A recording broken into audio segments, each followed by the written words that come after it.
All right. Y'all ready? Let's go. Yes. Wow, that's the first thing they heard. What's good, YouTube? It's your boy Vexus, the Lurking Legend.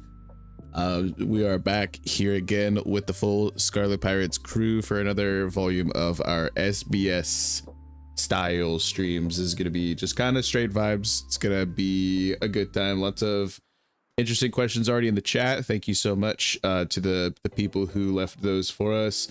Major shout out to you guys. If you're catching this in the future, checking out the VOD, make sure you guys like the VOD, leave a comment with some of your questions, and we can get to them the next time we go live. We try to do these every single time Oda does an SBS, more or less. So this is gonna be our volume 5, which is super hype. Does not feel like that much time has passed. That's a little bit crazy. As always, yep, great. As always, check out all the links in the descriptions for ways to support your boy, for ways to support the wonderful crew here that we have, and for ways to support all of the other One Piece D&D campaigns that we've got going on.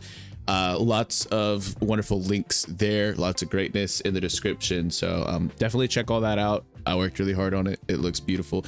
But enough of that. We are going to get to introducing the crew. Specifically, if you could let us know who you as a person are, as well as who your character is, because one of the first questions we actually got was from Knack Reacts, an absolute goat in the community, who said that, oh, I'm totally a greenhorn here, but what are the names and ages of the crew and your origins? So we'll go ahead and spit it over to Mikey. Tell folks who you are, who you play, how old your character is, etc. It cut out slightly. I think you said my name, right? Yeah, that's unfortunate if it did cut out, but yes, Mikey, tell the chat. No, you're good. You're good. I think it was on my end. It was just like my name slightly, but just double checking. Thank you for the question. Hey, this is Davos ringing in now. Hey, how are you? Thanks for joining us today, everyone. Davos is, so his full name is Bau Davos, B-A-U space D-A-V-O-S. He is 17 years of age, same as Luffy, just kind of setting out into the world. He is actually he's only been to 2 islands in his life, because he has been from Leaveneel. He grew up there in an orphanage under the orphan headmaster Verity, who was kind of like a, they kind of clashed, they butted heads here and there, but Verity ended up being like a father figure to him and taught him like quote unquote kung fu. Turns out this would be the Rokushiki, but that is kind of explored more in the session, so I won't delve too deep into that just yet. But he ran around with a little club in his days as an orphan and kind of came to Pirate King Gold Roger, and on the day of his execution he was at the town square in Port Vestibule, which was like the capital of the southern half and the continent in general, but Davos was based in the southern half specifically. And they were gathered in the town square to watch it. It was being broadcast by the world government, and Davos got drunker than he's ever gotten in his life. So he joined up with the first pirate crew he could, the Crackerjack Pirates, who I'll go into this a little bit because this was in session, but they're lost slightly. So the Crackerjack Pirates were pretty much decimated by our good friend Lord Azrael, funny enough. But pretty much the next day that Davos woke up after Gold Roger was killed, he felt an intense regret, because in the sober light of... Ooh, you cut out, buddy. As a layabout. Oh, you're back. Oh, yeah, you're excuse me. Yeah, these Crackerjack Pirates were not much to speak about. The captain was a bit of a layabout. Bro. And Davos started to have some... crazy Gumo solos. Reservation. Wait, say what? I said Gumo solos, that's crazy. Yeah, Vice Captain Gumo was kind of the one person he had any sort of connection with. Shout out, huge shout out. I often wonder if we'll ever see that little guy again. Oh, he's out there. But yeah, that's pretty much the up and down of Davos. Yeah, and who are you, Mikey? What do you got going on? Where can the people support you? Yeah, so okay, Mikey back on the track now. Thanks, Davos. I am not doing a whole heck of a lot in the community. My biggest thing for sure, aside from the wonderful Tuesday Group 2 sessions that we run, I do have a slightly more impromptu scheduled D&D set campaign of my own that I run along with Lucas here in Group 2, who hosts the stream and is also captain of the Sakura Pirates, who are the crew of that wonderful campaign. Also, a huge shout out, of course, to Ragnar, who is another crewmate on that pirate crew. We run those on Thursdays at 3 p.m. on Lucas's channel, but our next one is currently in the air. No date set in stone. We drop those, you know, we announce those as soon as we get them set in stone. So fingers crossed we can before too much longer. Other than that, yeah, just catch me on like the Discords, TED. I'm active on TED and over on Vex's Discord as well. I've got my own YouTube channel. I touch it here and there. Pause. And kind of get back to it. I'd like to I'd like to really take it off the ground. Like I have like an episodic series of the campaign that we're running on Thursdays on Lucas's channel that I have not up to the first episode just due to time and everything, but yeah, that's pretty much me. Hell yeah. Well, Davos was kind of the first character we got to see back in the Void Session days before some strange crazy man came tumbling down out of the sky. So next up, if you want to tell us who you are, tell us who you play, and any little tidbits that you'd like about your character's age and origins and whatnot. Next up, we got Ragnar. How you doing tonight, brother? That was faster than expected. Hi, I'm Ragnar. My character is Lord Azrael.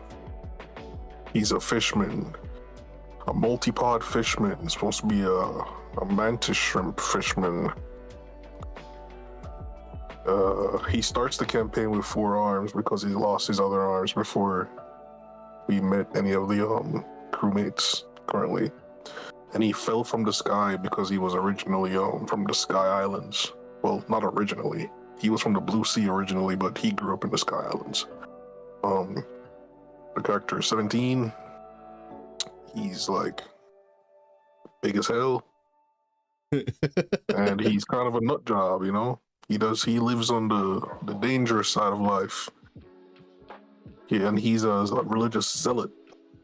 But not that religious, because he's a man of science.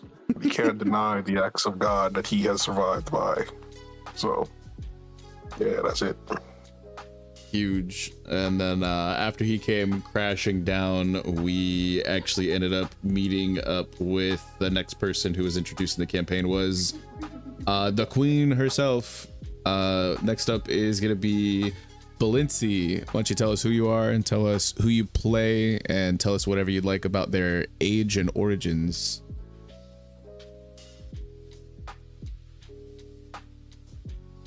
You're muted.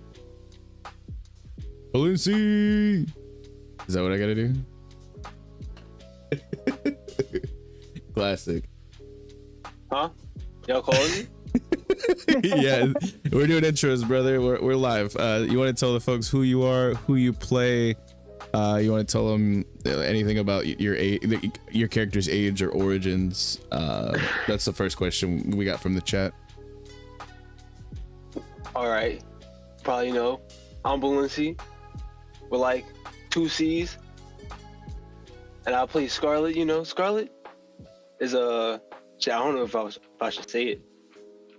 She's something special, but she's human. Nothing too crazy. Not like a fish. Whoa. Not like that.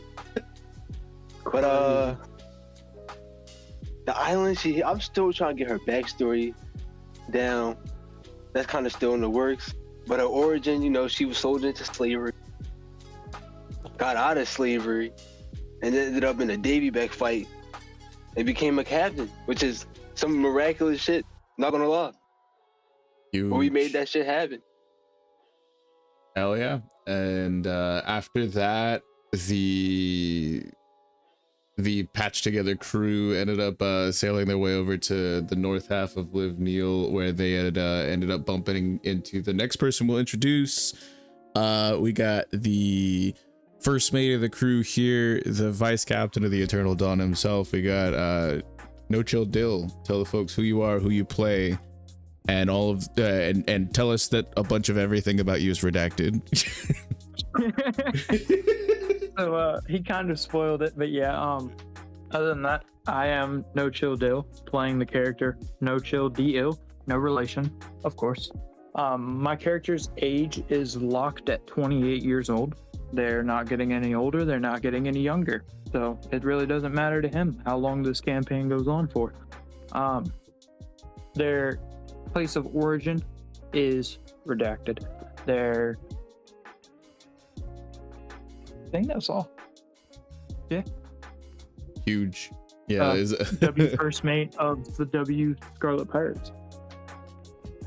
Hell yeah. Next up, after just a ridiculous slew of antics that took place whenever they hit up what was formerly known as Port Delfina in the north half of Liv Neal, they ended up bumping into another individual who got introduced, was Pete's character, PartyPete. Tell the folks who you are, who you play, and their age and origins, if you would.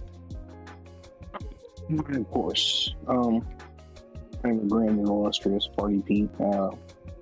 That's Shipwright. Voted and confirmed. But yeah, my character is Baby Boom. Hails from the wonderful Water 7. But basically, he didn't really have like too much tragedy or anything like that in the backstory. He just kind of been wanting to get out of the family business a little bit. More interested in making weapons and making ships, also making money. And took a little adventure, to the Liv Neal area. Things didn't necessarily go quite as planned, and had to make an escape. In the process of that escape, ran into the wonderful Scarlet Pirates, and it's been his history from there. But yeah, basically he's just he's out here to make some weapons and make some money. Also has a very strong fascination for cannons and rhinos. Yeah, trying to make some noise also. The boom is in the name for the reason. But yeah, well, that's a Is family. that bounty coming? chill. So only bad criminals want bounties. Oh my god. For me. Last but certainly not least, the most recent addition to the crew, finally properly a member of the crew, recognized by the whole crew. We have StrawHatLucas's character. Tell him who you are, tell him who you play, tell him anything you'd like to tell them about your character's age and origins, Lucas. Okay. Hi there. I'm StrawHatLucas, captain of the Eternal Dawn. Always glad to be here for Group 2. Love all of these men. Love all of you in the chat.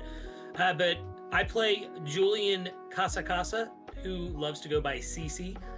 She's 26 years old, about 5'3", user of the Shio no Mi, or Salt Fruit. She was born on the island of Liv Neal, where she lived with her grandfather. I almost gave his what? Fuck it, yeah. Papa Pepper. That's what Cece called him, not his real name. Huge though. Doesn't remember eating her devil fruit. Just recently in the last session, accepted the fact that it was a devil fruit and not a blessing. She also spent some time traveling around the North Blue. Some would say that she's, the best cook, past or present, to be ever born in the North Blue. in canon. So Wild. just gonna throw that out there. But yeah, sailed around the North Blue for a little bit before returning to Live Nil and meeting up with the lovely group that is the Scarlet Pirates. Hell yeah. So that's the whole crew. Also, Knack, we made it easy for you. Their names are here. Their character names are here on the overlay of the stream. But thanks for that first question. Thanks for tuning in. We appreciate it. Congratulations on hitting over 1,000 subs. Knack Reacts. Everybody, if you have not checked out Knack Reacts, the goat that's in the chat right there, definitely go do so. It's yeah, huge. stop knacking off and get over there. Wild that you just said that. We have another couple of questions from the chat before we get into anything that we have for each other, or any other questions that I might have prepared. Next up is a lovely question from Angel's Room, one of the goats who is part of Group 3, as well as several other groups in the Eternal Dawn, kind of like One Piece, D&D, or just D&D, creator space or whatever. Angel asks, what made y'all start the group? So it's kind of like a part of a question for me and part of a question for some of the OGs who were there when it was like day one. I'll start real quick. It was just kind of like a spur of the moment thing. I remember I joined a Discord server and saw that they added a very specific dice rolling bot that I recognized from my own D&D campaign that I already had running. And I came in like Tyrone Bigham scratching my neck, like, y'all got any more of them? Like, I was just like, yo, I see what's going on here. What's up? And they were already organizing somewhat of a little bit of a One Piece D&D community effort. And I said, let me get in on that. And they assigned me like some players, and we had a dope session 0, and it kind of went crazy from there. So a lot of people were newer to D&D, hadn't really played before, and I was somebody who had GM'd a couple games for a couple years now, but mostly just casually, and it just kind of like started to unfold, but yeah, like Mikey, Balincc, Ragnar, y'all were like day one. Like y'all wanna kind of explain how it all got started for y'all?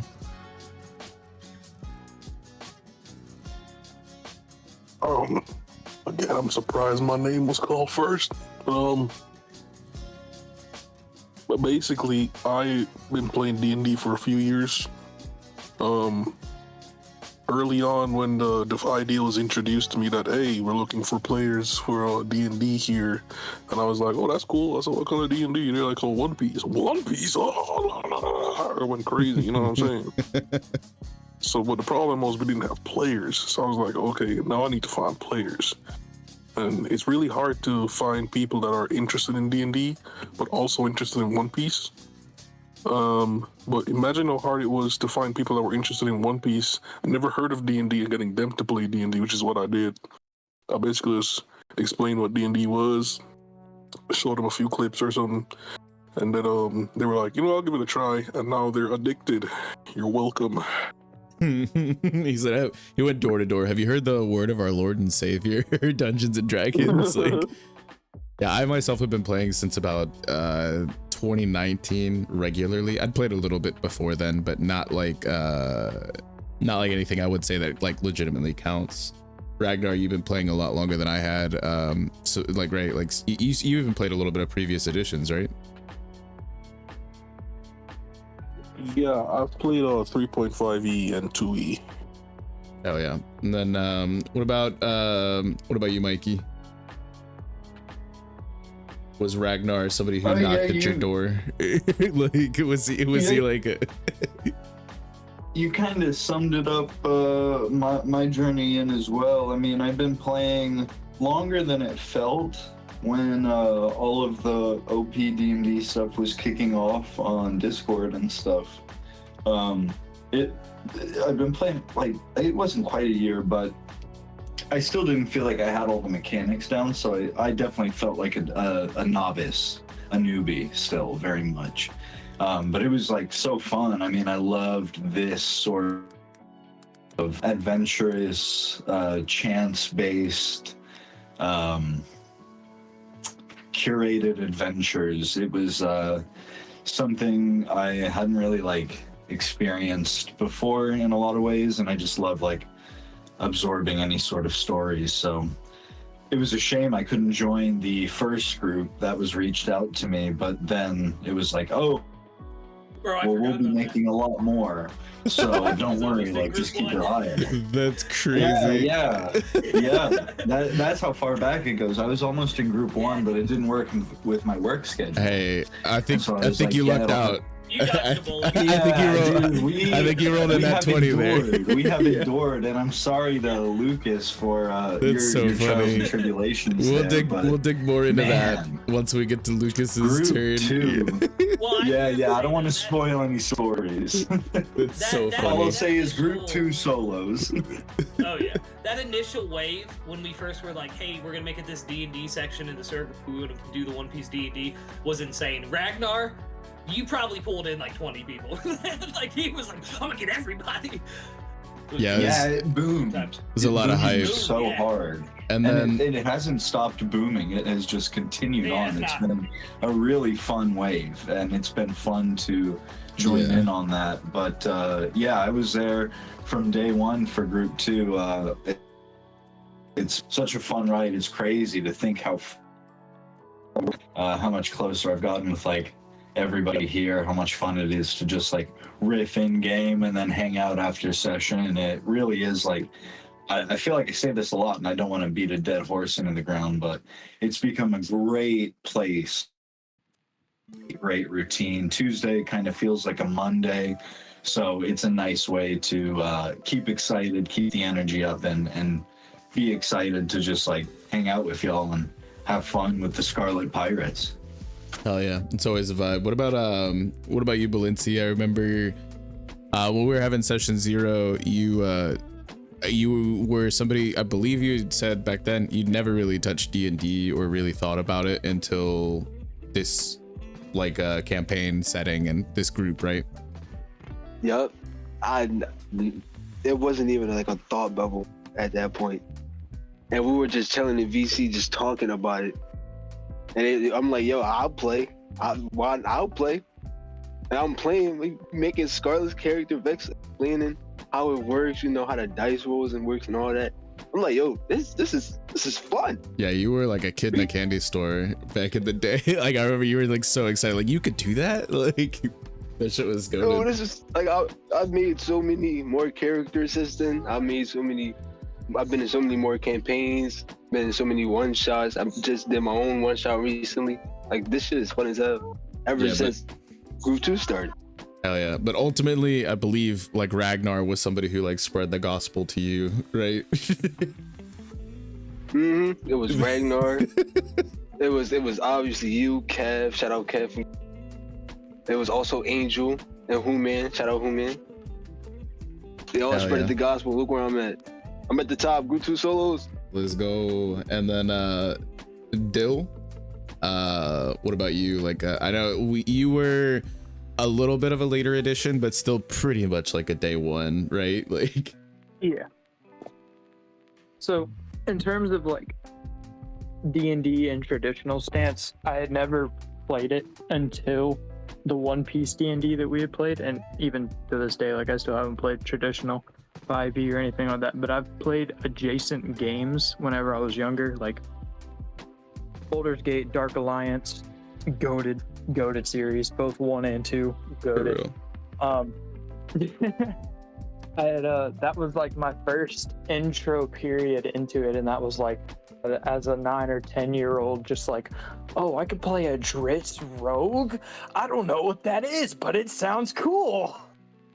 So it kind of just sparked there, and then whenever I had gotten word that there was gonna be One Piece D&D, I was like, yo, can I still join? And it was like they had already had their session 1, and so it was like, all right, well, if you make your character, we can have them introduced on the next island. I was like, all right. And then within that week, I had my character made up.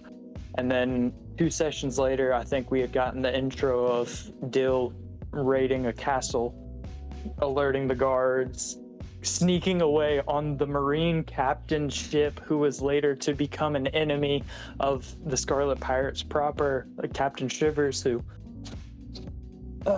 light work. Oh wow. But Okay. yeah, Okay. that was Dill's whole intro period, was just climbing through a castle, then climbing aboard a ship, staying hidden, and joining up with a group, and then saying, "Hey, I'll take down this guy with y'all. Let's do it." And then Pete, how did it all get started for you with D&D? I know we had brought you on a little bit later as well. Like and subscribe.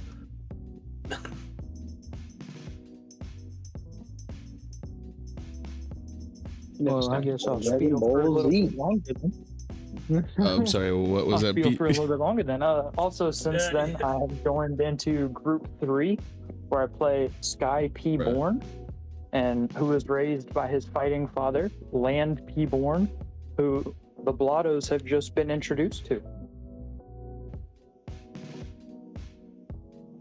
Hell yeah. Land P born. Chill. Yeah. But Listen, while we got this lull, I've got to shout out Balinc's JJK one shot, dude. Some of the most fun I've ever had as a D&D player. Like, I was so overpowered. Bro. It allowed me to be cocky, and I've never played a cocky character before, and it was just some of the most fun I've ever had playing D&D. I didn't even know that was your first time running a session, Balincc. You nailed it, man. He did the zombie apocalypse shit too. It was my first. Yeah, it The was my zombie first shit one shot. was the zombie shit was I goated. guess Yo. zombies just got Lucian, bro. That was so we don't funny want to though. talk about zombies, bro. No, that That's- was funny as hell, dude. Yeah, but it's scratchy. but I but love yeah, that That was GK awesome. thing. yeah, wanna do Pete That was awesome. I can't wait for part 2 too. Pete was I somebody that we brought into a little bit It's in the later, factory.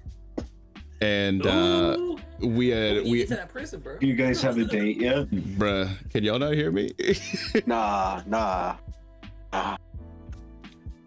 Oh man, keep me posted for sure. If able, I'd love to mute up and listen in the background. I'm sorry I missed that first one. That was my plan, but I guess I missed the play date.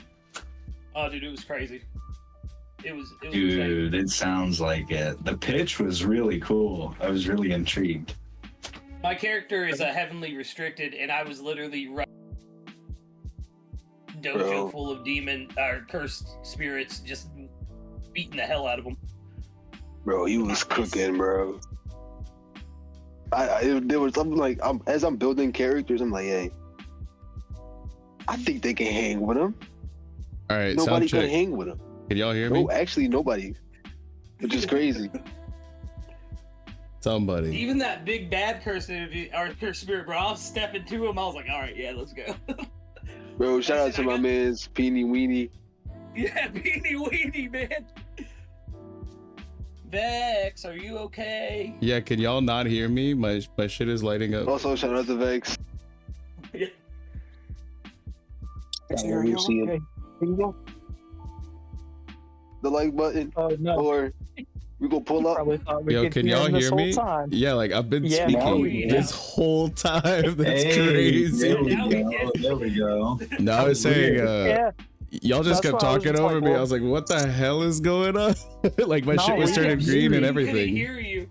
Yeah, No, that was weird. Didn't hear you over us. Like, no, so that's why I kept on spieling as long as I did. I was like, well, if Vex isn't gonna carry us on to the next person, I guess I'll continue. I mean, stream's telling me they could hear me, but yeah, I don't know what the hell was going on there, but yeah, I was saying before we got into Balinc's like zombie apocalypse shit, which was hilarious, by the way. That was one of the fun. We literally like saw a friend of the channel, somebody who hosts their own streams for whenever Group 3 goes live. He's not the DM, he's a player, but it is on his channel. Go check out Ragnelius in the description. When he said his player was literally just LeBron James, I could not stop laughing. Or his character was literally just LeBron James. Oh yeah, like Oh, legitimately, 100%. the LeBron James, the basketball player. He had was him. he had the voice. Every time he moved, he had a basketball reference. It was funny as hell every session. Yeah, but sorry, back to getting on track. Pete, your character was somebody that we brought in a little bit later. We had complications and a little bit of a roster switch up, but was that your first time ever getting into D&D? Whenever it was actually session 1 on this channel. Yeah, it definitely was. You know, it's the the better session 1 of the session 1. Crazy. But no, that was definitely my first time because Ragnar made the big pitch, but I was like, I kept watching the group 2 sessions. I'm like, oh, these look fun. And then things happen, and I was like, oh, you want to join group 2? Yeah. So yeah, it was a good time. I was a little taken aback though because the first 30 seconds of D&D, I was in a 3v1 combat. So. Yeah, we threw you in the deep end, brother. But hey, it'd be like that. Good thing it didn't turn you off from it. Yeah. No, well, I had to shake it up a little bit, and that, from there is history. Then So last the shit but that they were waiting on for like 2 weeks. hell yeah, last but certainly not least, we have one of my closest friends and somebody I'm so happy we finally have on one of these SBSs. StrawHatLucas, why don't you tell us about your first time playing D&D? Well, Bro. I started playing D&D when I was like 14, 15 with 3.5. Good old paper, pen, and a sack full of dice. It was pretty experience. My first One Piece D&D experience, though. There you go. I I've tried a bunch of other D&D systems before. Like, I played a Star Wars campaign and stuff like that. Pokemon campaign once. But that was like one session of it. But when I first got into One Piece D&D, notorious in our server was the infamous experience that was the group 1 of the One Piece D&D.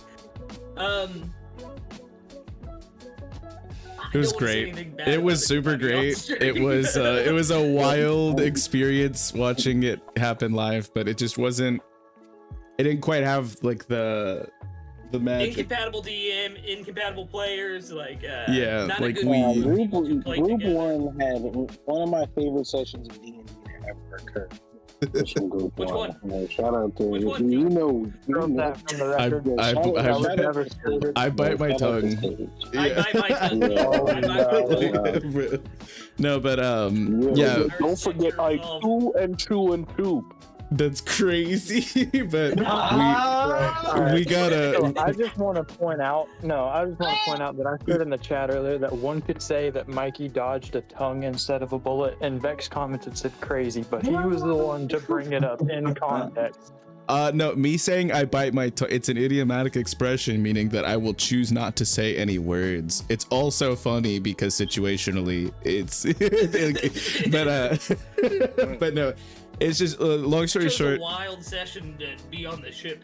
Yeah, long story short, shit went down. It wasn't great, but now we're here, and this is a whole different vibe, but we're glad to have you.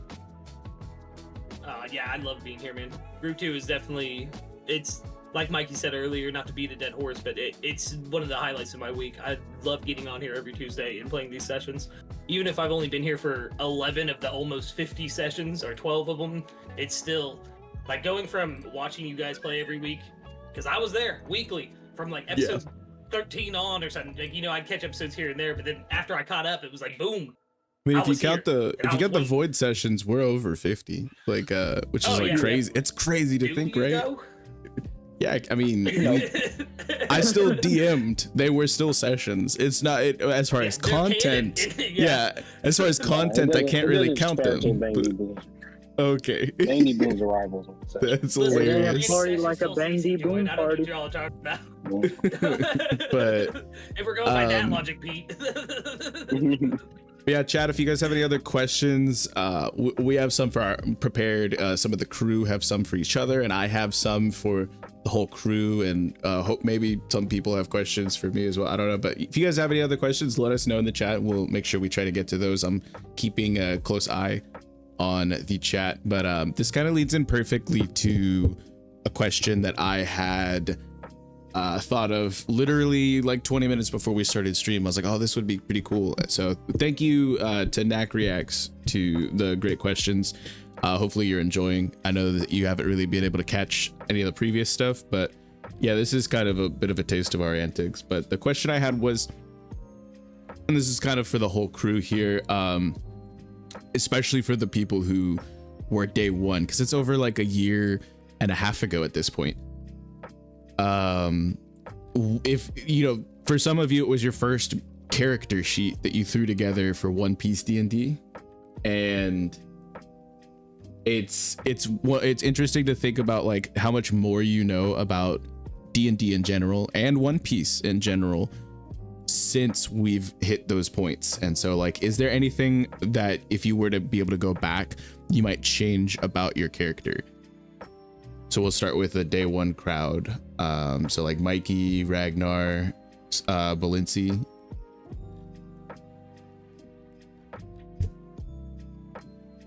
I'll start us off. I would go back and do something that I think would actually like hurt my character a little bit, like narratively, like the arc he's carried. I would start out in monk versus sage, kind of more on like the technical side of the answer of things. But the more I've learned, the more I've like just come to really love monks and like their play style. I think it's really fun and versatile and just dynamic. And that being said, I also think that Davos has like carried this art to where like the sage has played a cool factor into it. So, I mean, it's tough for me to say for sure, but on a more like general take, branching off of that, like I would certainly optimize a little more. I definitely feel a little more savvy around the character sheets. Especially like post going into like being on the DMing side, like creating tons of character sheets sometimes at a time. Yeah. So just putting some stats differently, putting a couple more points maybe into this rather than that. And it really comes into play when I'm like, okay, I need to like craft somebody that is a clear, X player, but you know, even that being said, like from a player standpoint, I've definitely learned like I'm not even on my IRL tape, which I'm out on. I feel like I'm not bumbling around so much. You're having some dice, which is nice. We could hear you. Like I got all of that. I'm sure stream did as well, but you're coming in a little broken up. You're having like maybe some connection issues, Mikey. Word. I may is that any better? So far, yeah, it seems good. So far. Okay. Yeah, I just wanted to let you know, just, but break it up a little bit more. No, you're good. We got all of that though.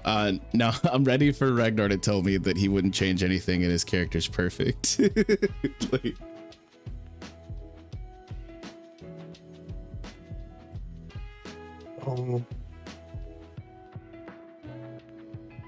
should I go? Go for it, bro. Oh, thanks. When I first started, I read through the One Piece short doc probably 17 times. I'm not gonna lie to you. I was like, how do I create an absolute monstrosity? I was like, you succeeded. Yeah, I did. I really did. I had no idea what to really do, but then I was like, maybe I could do something I haven't done before, because I'm pretty sure Lord Azrael is my first spellcaster ever. I usually make martial classes, and I'm really a big fan of like taking a lot of damage, not really dealing it as much. I like being a tank. I like just being able to like take a damage, like the enemy does something like, oh, I'm gonna kill him with this attack. The sword just breaks on my body or something, like some Broly stuff or something like that. So I was like, I'm gonna make a caster that's just like unbelievably difficult to kill. And that was the idea. Originally, I wanted to be a brawler with Lord Azrael because I had ideas of doing all these different kind of things with Lord Azrael. But as the campaign went on, I multi-classed a lot, by the way. So I usually build Lord Azrael based on the situation. Like there was a whole time I think everybody's. I took a leveling barbarian, and I think that 2 weeks later I said, wait, why did I take a leveling barbarian? I remember that. And, yeah. And the entire, I had no idea why I did it, but I knew I had a reason I did it, but I couldn't remember why. I'm pretty sure it was situational at the time, right? Because Lord Azrael had the lowest AC in the group. Yeah, you were like at a 13 or something. Like it was crazy. 12. Oh God. Yeah, I remember he had the shield. He had the shield for a bit. Yeah, so it was pretty bad. ridiculous. So I was desperate for a higher armor class, and I took it. I took the barbarian class for that to get the unarmored defense, because Lord Azrael doesn't wear armor anyway. Like he doesn't wear armor, so so I was like, okay, cool. And plus I could get some resistance with rage, which I almost never use, by the way. I like almost, at least to this day, I can't really think of times where I use rage a lot. For now, you know, maybe, yeah, I think we got a little extra sauce on it recently that might make it a little bit more of a viable option, but. Oh yeah. But yeah, so, but yeah. In terms of why I built the character the way I did, or it's mostly situational, and that's probably going to be the case for the entire campaign where, oh, we need this in the situation. Did you say level up? Okay. Crazy. Yeah, I don't think this guy's ever gonna get like an ability score A improvement. 4th level ASI. Yeah, I don't think you'll ever get one. It's never happening. Yeah, what about you, Balincc? Now that you know, and it's not your, like, because I believe Scarlet was your first character you ever built. Would you, and you know, we've gotten all the way through the Egghead arc since we started this campaign, and you've learned how to, you know, run your own sessions, and you've built so many other characters and things like that. So we know a lot more about One Piece. You know a lot more about D&D. Is there something that you might have built a little bit differently if you were to make Scarlet today as opposed to way back then, you know? I would honestly, as far as her character, no. I think I like Scarlet for who she is, or what I did at that time. And I think it's a cool idea that I had. As far as her class and her like character making, I've been like a barbarian for like the past year or so. Like that's been my go-to thing. Like in Marines, he's barbarian. Most of my characters barbarians. But marksman's been really creeping up on me lately. I would probably multi-class in a marksman sometime in the future. Interesting. And then anything else? Sorry, go ahead. No, that's it. What about you, brother Dill? Anything you might do different, knowing everything that you know now? If you were to construct NoChill? I don't think so, personally, because whenever we were crafting the character known as NoChill Dill, no relation, we had already kind of like baked in the flavor of like, for those of you that understand One Piece and D&D, I flavored my subclass around the fact that I took the Nagi no Mi, which is the calm fruit, aka Corazone's fruit. So it's kind of like in one fell swoop, I had a subclass and the devil fruit wrapped into one, just because like there isn't an explanation for the phantom capabilities in One Piece D&D. So they kind of left it out, but me and Vex were like, yo, this is actually really cool flavor-wise to fit in with the devil fruit. So I was like, I'm gonna take this one. And that's how we did it. And I still appreciate flavor over power any day, because it fleshes out a character more, and it can flesh out more than just what's in sight, but just everything about a character. But what I would change is I wouldn't have gone into so much detail for the backstory. Because of recent events that we've gotten from One Piece, it would have been a lot easier to make up a backstory now versus almost 2 years ago whenever I was crafting this. Yeah, I can attest to that. You know, whenever he first brought Redacted up to me, I was like, wow, that's super cool. And the like, Hey, but that part hasn't changed. Like that part's still cool as hell, and it fits with how I've played the character so far. And that's always like a thing in the back of my head that I'm like, what would Redacted do in this situation? And I'm like, all right, so it's either going to be this or this. But up until recently, now it's more so of like, all right, there's 5 things that my character would do in this instance. Only one of those things is what the source character would do.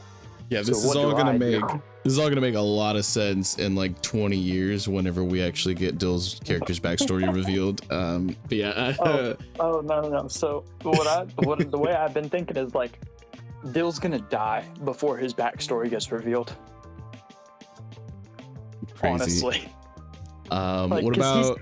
He won't go out of his way to tell unless he's drinking, and then even then he doesn't have the full story. So yeah, I get you. What about you, Pete? If you were to build Bang D Boom, because that was also your like the first character sheet you ever like put together, right? Yeah, that was my first character sheet. But to be honest, he's pretty perfect. I mean, he would have changed like a couple proficiencies, like some better animal handling or something. But in general, I have literally no complaints about my sheet. Like it's not like it's an overpowered character or anything, but like I think my combat's fine. I got skills I can use outside of combat that will help with interactions and stuff that's useful to the group as well as myself. So, it might have been unintentional, but to get a perfect one on the first try, gotta love it. Huge. And then last but not least on this question, Lucas, I know we kind of like spent a good bit behind the scenes while we were waiting to get to like a point where we could get you into the campaign. So I don't know if you would. I think you kind of like. I think I kind of know how you feel, but what about you? You think you would change anything about Cece, knowing what you know now? Yeah, not to sound like a broken Ragnar or do a repeat, but Cece is perfect. I would not change a single thing about her. Crazy. That's crazy. Oh yeah. Next question we have from the audience to get into really quick is we got one from Balincc, the DM of the brand new Eternal Dawn One Piece D&D campaign. We had a wonderful first session last Sunday, and we got another one planned for the 19th. Link in the description. Make sure you guys lock in for that. It's gonna be a good time. He also DMs Group 3, Group 6, and bunch of other shenanigans in his own servers and stuff like that. Yeah, dude's a goat. Taught him everything I know. He says, what do the Scarlet Pirates think is the most important aspect to making their captain the king of the pirates in character? Well, for Bang D Boom, you obviously need the most powerful weapon in the world to beat the pirates. So that's why I'm here. Huge.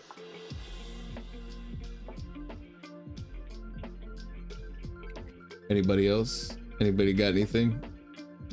Yeah, I think Cece, for her, it really comes down to seeing Scarlet achieve her dream will also help her achieve her dream of finding the true knowledge of the world and learning the ancient ways of cooking from the ancient kingdom that was wiped off the map.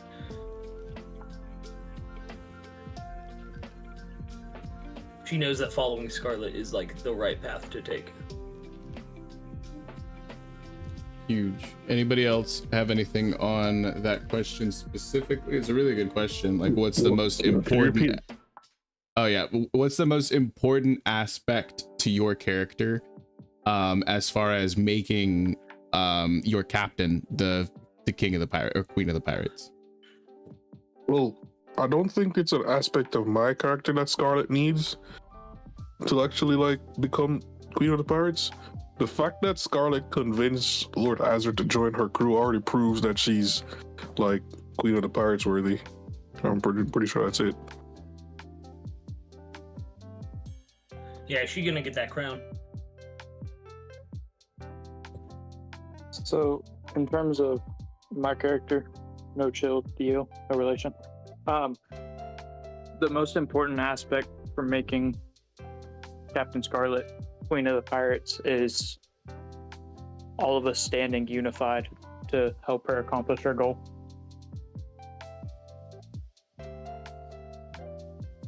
Hell yeah.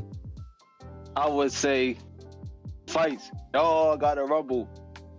I want everybody lined up. We fighting Yonkos next session. Okay. Yonko. Yeah, if you want, I can switch up what I got planned for next session. I'll throw a The captain does not speak. I'll stat up the Finland Big I mean- Mom right now. Like, It sounds crazy, but the captain does not speak for me. I can't. Look, Cece would square up though. Finland come at her, she'd be like, "Who do you think I am? I'd be frightened of a mere Yonko? Nah, my captain will surely be queen of the pirates." okay, wow, that's hilarious. Sounds like you got that from somewhere. Yeah, almost sounds like that. The next question is a bit of a meme question, but I'll go ahead and read it out loud. I appreciate it. Another one from Balincc, which is, how long would it take for each of the Scarlet Pirates to beat up Who-Man? And not any of Who-Man's characters. He clearly specifies in parentheses, the guy from Discord, which is very disrespectful. Alright. Not gonna lie. Julian is a Chinese monk master. He specializes in kung fu. If y'all don't know, he has lore. He has lore. Wukong is based on Who-Man. If y'all do not Listen, if he don't have hockey, he ain't stepping up to Cece. I'm just saying. Oh my god. So Scarlet would lose in a heartbeat, unfortunately. GG's. So this unnecessary debasing, bro. Wow. That is hilarious. You don't know the Who-Man lore? No, I know the Who-Man lore, and it doesn't stack up to what I know about Dill's lore. And what Dill doesn't know is the same thing that Who-Man doesn't know. It's where Dill's gonna come from. I want a death battle. Okay, I'll stat up Who-Man. And then we'll throw a match. Go ahead and make sure that I can't see it taking me more than their 30 seconds as Bangy Bones. Make sure it's accurate and that it's normal human levels of ability scores. You've only seen him at 2% of his power is what I think the disconnect is here, Dill. But moving on to the next question. If that's the case, you'd have a 1 in all of his ability scores. We have another question from Angel, the goat himself, who asks, this is actually a bit of a repeat question. I think I have some of these answers down, but I'd like to see if maybe any of them have changed. And there's also a bit of like a tag on to the question. So this is really good. I like it, which is, what is your character's greatest fear? And how do you deal with it in your day-to-day life and adventure? I do have answers if you need refreshers on some of the stuff that you guys told me about previously. Yeah, I need a refresher on Dill's. Drowning. I think I chose the dark. Cece's has remained the same. Yeah, I get you. Scarlet, you had put specifically the red line and bubbles. Bubbles. Oh my god. How does that affect you in your day-to-day life and adventures? Not yet. Not yet. Yeah, I get you. But the red line, bro. Hey, don't do that. Don't do that. Hey, so I'm just saying. I'm just saying there was literally a moment where y'all could have gone one way or gone the other way, and if the goal is to get into the grand line, the red line, y'all were on the island closest to it, and Scarlet chose to go the other way. So maybe there's a little bit more to that, you know.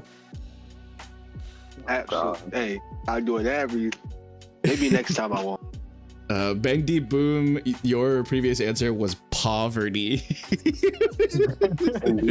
That is so Listen, what funny. I said before session still stands. Still stands. You know, Bangy Boom gets sick to his stomach just at the thought. Of being broke. Of zero berries being in his possession just makes him want to like shudder. Check it out next But session. yeah, I mean, Bang D Boom about the fact that the crew has no money. I mean, Cece got money. right? I have. Yeah. Hey, but that is Look. Cece's money and that is Bang's money. The crew I know, doesn't but have any money. They have right, some. but what I'm talking about is my fear of having no money. So even if the crew has no money, trust and believe, I do have some. But as far as how that plays in my daily life, I generally either try to make things that'll make money, or I take things from others and sell that for money. So, hell yeah. Lord Azrael, Ragnar, the answer you had given me previously is probably the same, but we'll see if it affects you on your day-to-day life or throughout your adventure. I think it definitely has, but your previous answer was really, really, really big fish. It's the same. It's so funny. Oh my goodness. And then let's see, Mikey, the answer that you had given for Davos was actually a little bit existential, which is crazy to me still. I remember when you told me, I was like, oh shit. Like, he had said the fear of being the last person alive. Absolutely. Jesus. Yeah, still unchanged. How does that affect you, your character, like along the adventure and throughout their day-to-day like motions? Yeah. Well, the gods of dice bless Davos in the haunting swamp, not forest. And I feel like that was a sign.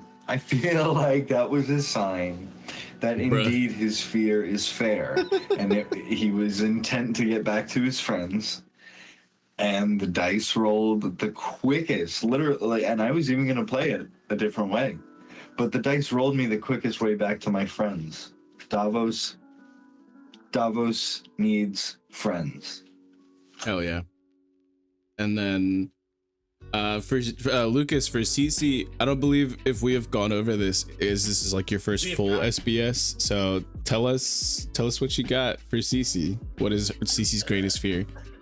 I don't know if I'm going to word this correctly. I'm sure you might have worded it better. Cece's biggest fear is that she will never know the feeling of physical intimacy, and I don't mean that in like a perverted way. It's just being a Logia her whole life and stuff like that. The one thing she's always wanted is children and things like that. So not being able to be touched, it's a very prevalent thought in her mind that, will I ever be able to live a normal life if I can't get a control over being able to keep my form solid? Yeah. And so maybe like your character has a bit more of an aversion to handshakes or something of the sort. Like, it's just like, yeah, you like the little existential dread you must fear every single time. Like, you would even like if someone whole time she was on Big Ass's back, she thought she was gonna fall off and like go yeah through, that's crazy, like just fall apart.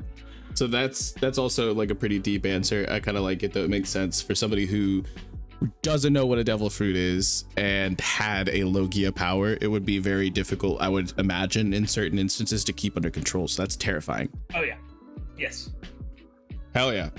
Next up is another question from Angel. This one's also pretty interesting. It's more worldly instead of just like a character, but kind of like your character's view on the world. He asked, how does your character feel about the balance of power in the world? Did they believe that the world government or pirates or the revolutionaries are the key to a better world? We've kind of asked a similar question, which is like, if your character wasn't a pirate, what faction would they be with? But politically, yeah, like you know, where have your characters gone out and voted? No, I'm kidding. But I don't know, like what are characters like world views?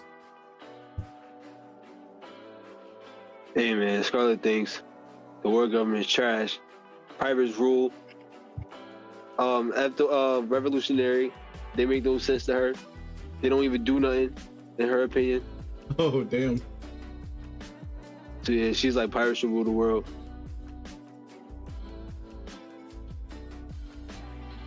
Cece's in a similar boat. She, when she was younger, thought the Marines were righteous and stuff, but then after certain events happened in the past, she did not think that anymore. And then after spending some time in a very heavily controlled by pirates, I'm trying to think of what I can say without spoiling anything. But in a situation that was heavily controlled by pirates, she's in the same. Pirates are the most free. They should definitely be the ones. Like, this is the lifestyle to live. to be free, to be able to do what you want.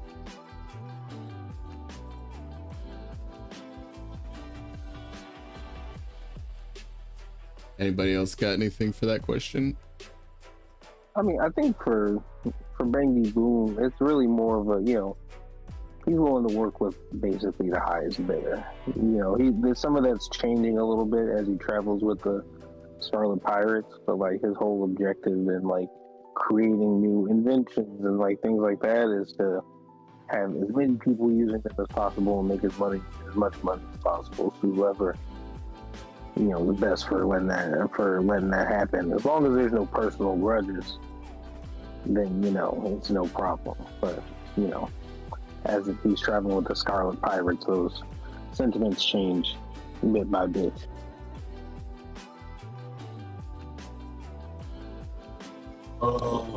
As for Lord Azrael, it stayed the same since the beginning, no matter how many humans he makes friends with, quote unquote. I hate humans. That's crazy. Fishmen are superior. We are the above species, and we should stand above all of you minor, lower life forms. Oh my goodness. And besides fisherman's superiority, besides that, which is the most important part, I'm going to stress it again. Besides that, Lord Azrael also thinks fighting is overrated. Fighting is overrated. He's a pacifist, actually. Not really a pacifist, but he's all about world peace. Wars are overrated. Based.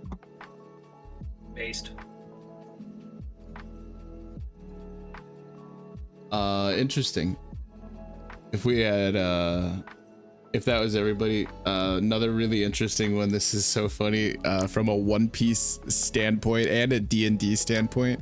This is something that very frequently gets overlooked, but we got Kush Daddy in the chat himself, who said, what is your character's relationship with their parents like? Which is something that is just so frequently overlooked in like One Piece and in like D&D like campaigns and adventures and whatnot. So I feel like a lot of them are gonna be like, plea. yeah, I feel like a lot of people are gonna be like, I have parents, like Luffy style, like. I was gonna that say is undisclosed information. That is in the files. Classified. Can't get that. Cece don't remember her parents at all. She remembers Papa Pepper, and he was really good to her, but that's about it. So good, I guess. Like, her father figure was very kind to her. And she was Davos's mother figure, so like, Davos, how is that related? No.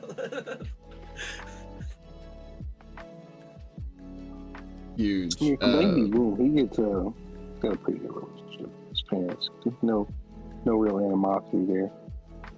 They also like to make shit blow up, so No, pretty good. They're more in the shipwriting business. But Oh yeah, interesting ships that are made. Dude, I would love to meet Bang's mom in this story at some point. Like, I don't like you said that for some reason.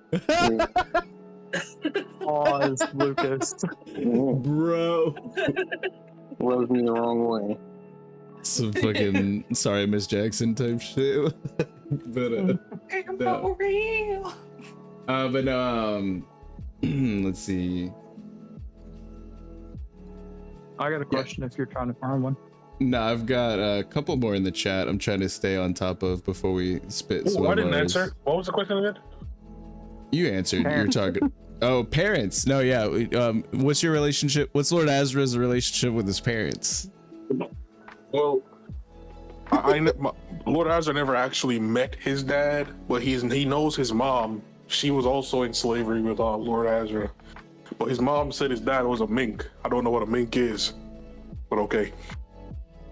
Crazy Nice that quote. that's how we get that review. Yeah, that's pretty wild.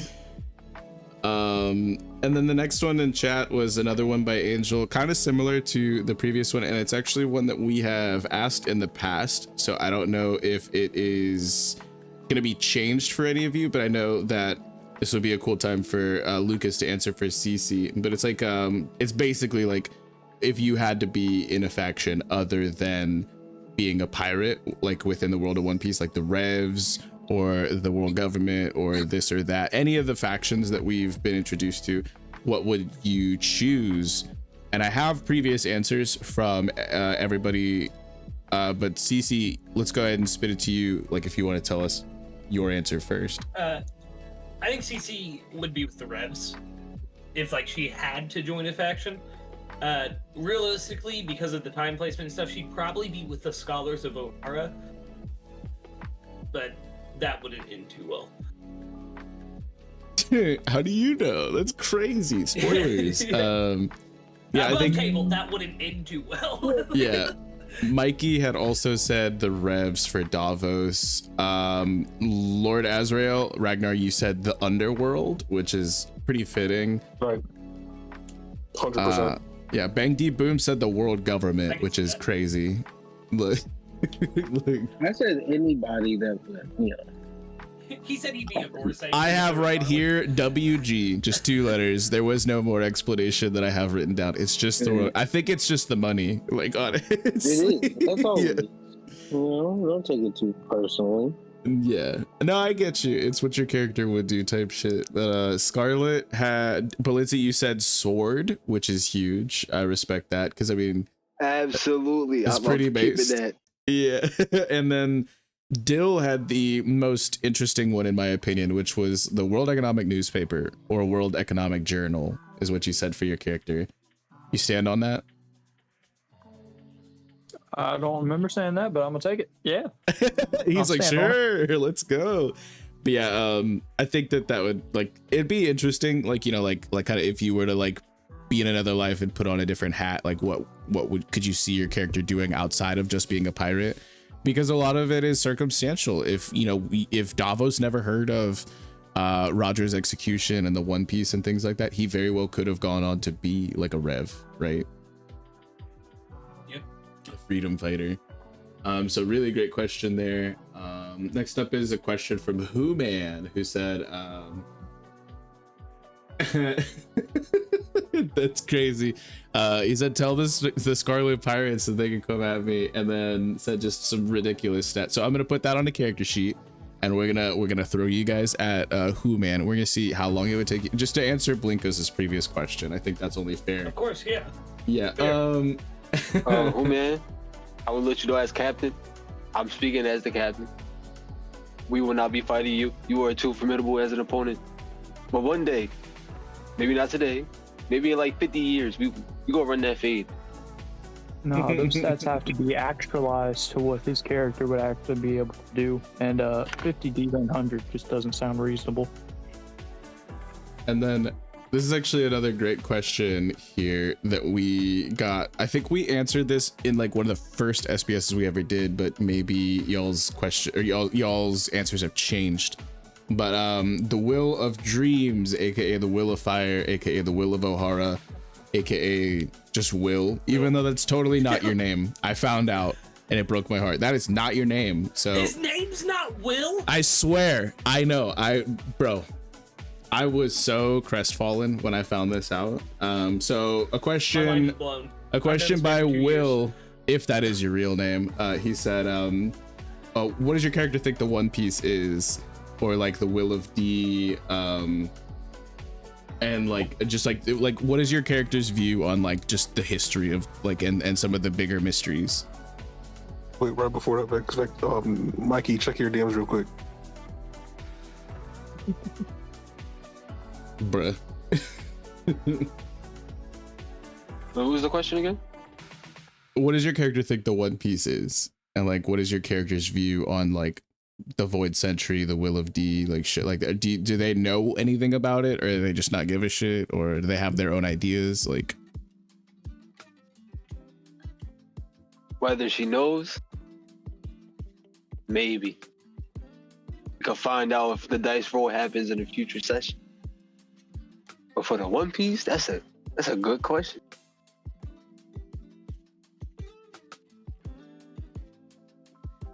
anybody else? Anybody else's characters? You know, while Balincc ponders what Scarlet would think it is.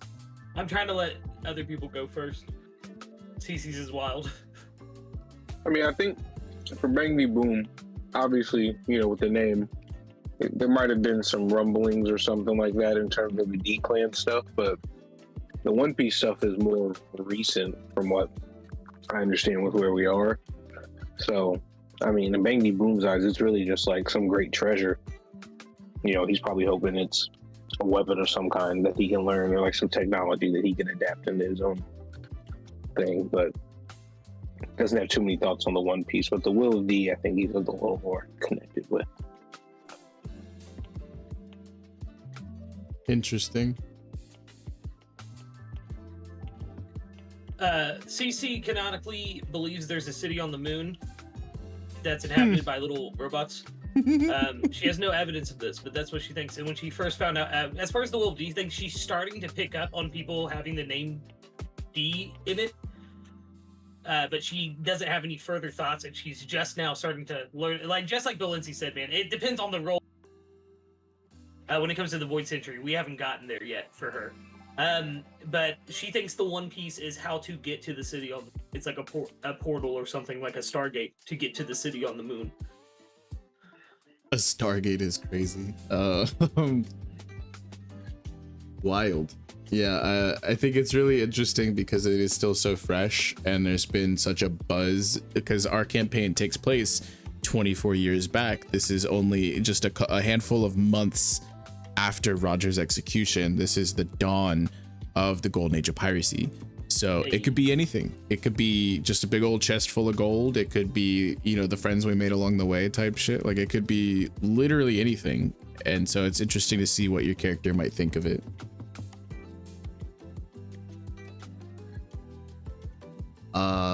Yeah. I'm not gonna lie. What's up? I just thought of an idea. This might sound crazy and wacky as hell. An island that moves fast. I'm talking fast. Oh my god, that would be so fun. Huge. So just like the end game for Water 7. Like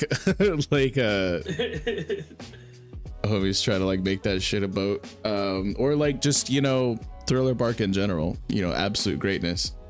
Yo, if Thriller Bark had like like speedy jet turbo turbines. jets, Yeah. had like rocket boosters, yeah. The swamp felt like Thriller Bark. Yup, an island with rocket boosters. That's the idea. I pitched that. Yup. An island It's with the moon? rocket boots is crazy. It's so Hey, one day, my God. I'll make that one day. You know, don't you worry, Captain. Crazy. You know, we find that turtle, but this time we do it my way, domestication. Bruh. Listen, I said we should make it the ship. I was on the same boat. I was like, yeah, let's make this thing the ship itself. You know, gotta level up that animal. And a ship. Crazy. Gotta level up that animal handling. Oh, he was cranky. He hadn't had his coffee yet, folks. It's understandable. This is another interesting one from Kush Daddy, who asked, if your character could learn an instrument, what would it be? I believe we have a musician amongst the crew.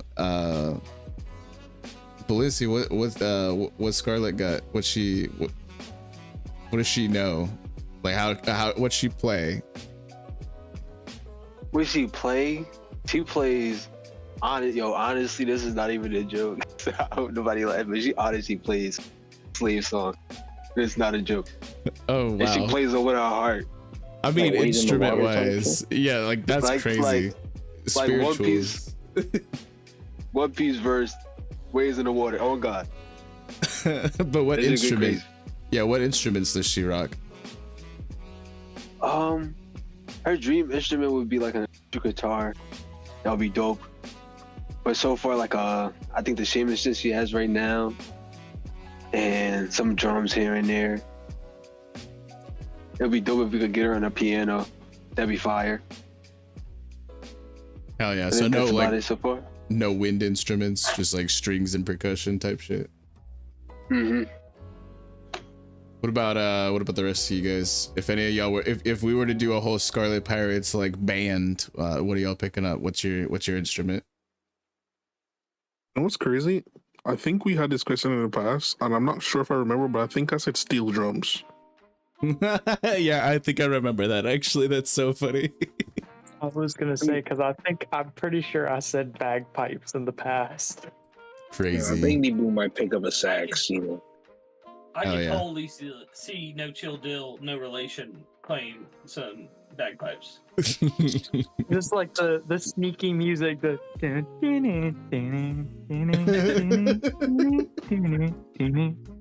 That's a clarinet, bro. Like, but Or maybe you do like a flute. Like, sorry, I don't have the Yes, get some vibrato winds of in there. bagpipes. that's hilarious. What's Davos playing? If he has to pick an instrument. I'm gonna go with the bass.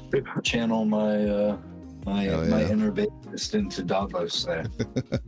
Why did I in my head picture Davos on a drum set instead? But the bass works too. I want to pitch his backup instrument as drums because in real life I can't play drums for shit. Actually, So I want Bang him should to be on the drums. Bang, why That's did what I you might- not choose drums? He should be. I agree with that. I was just thinking about that. The drums might be a little bit more fitting. You know, the saxophone, because the saxophone is just cool.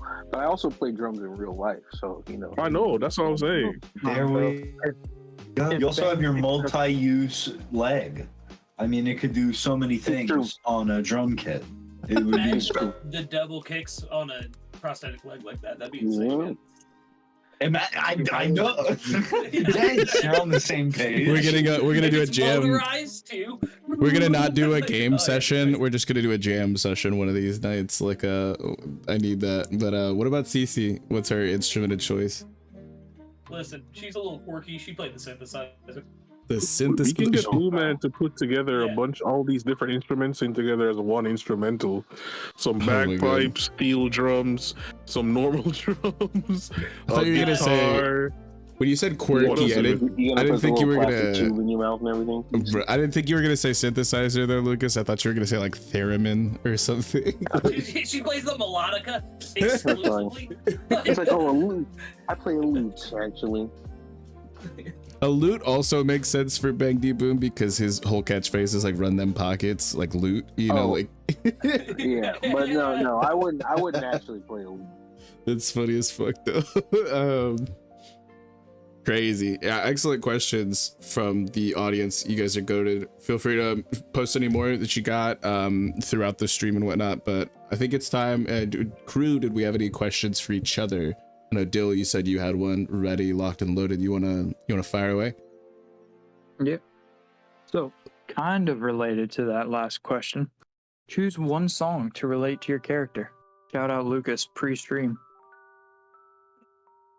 Huge. I actually had one that was similar. So it was like Joshua Victor, the musician of the Eternal Dawn, had asked. It's like 4 a.m. for him right now in his time zone, so he's not here with us in the stream in the chat. But he had asked a question which was very similar. This is like, what would your character's theme song be?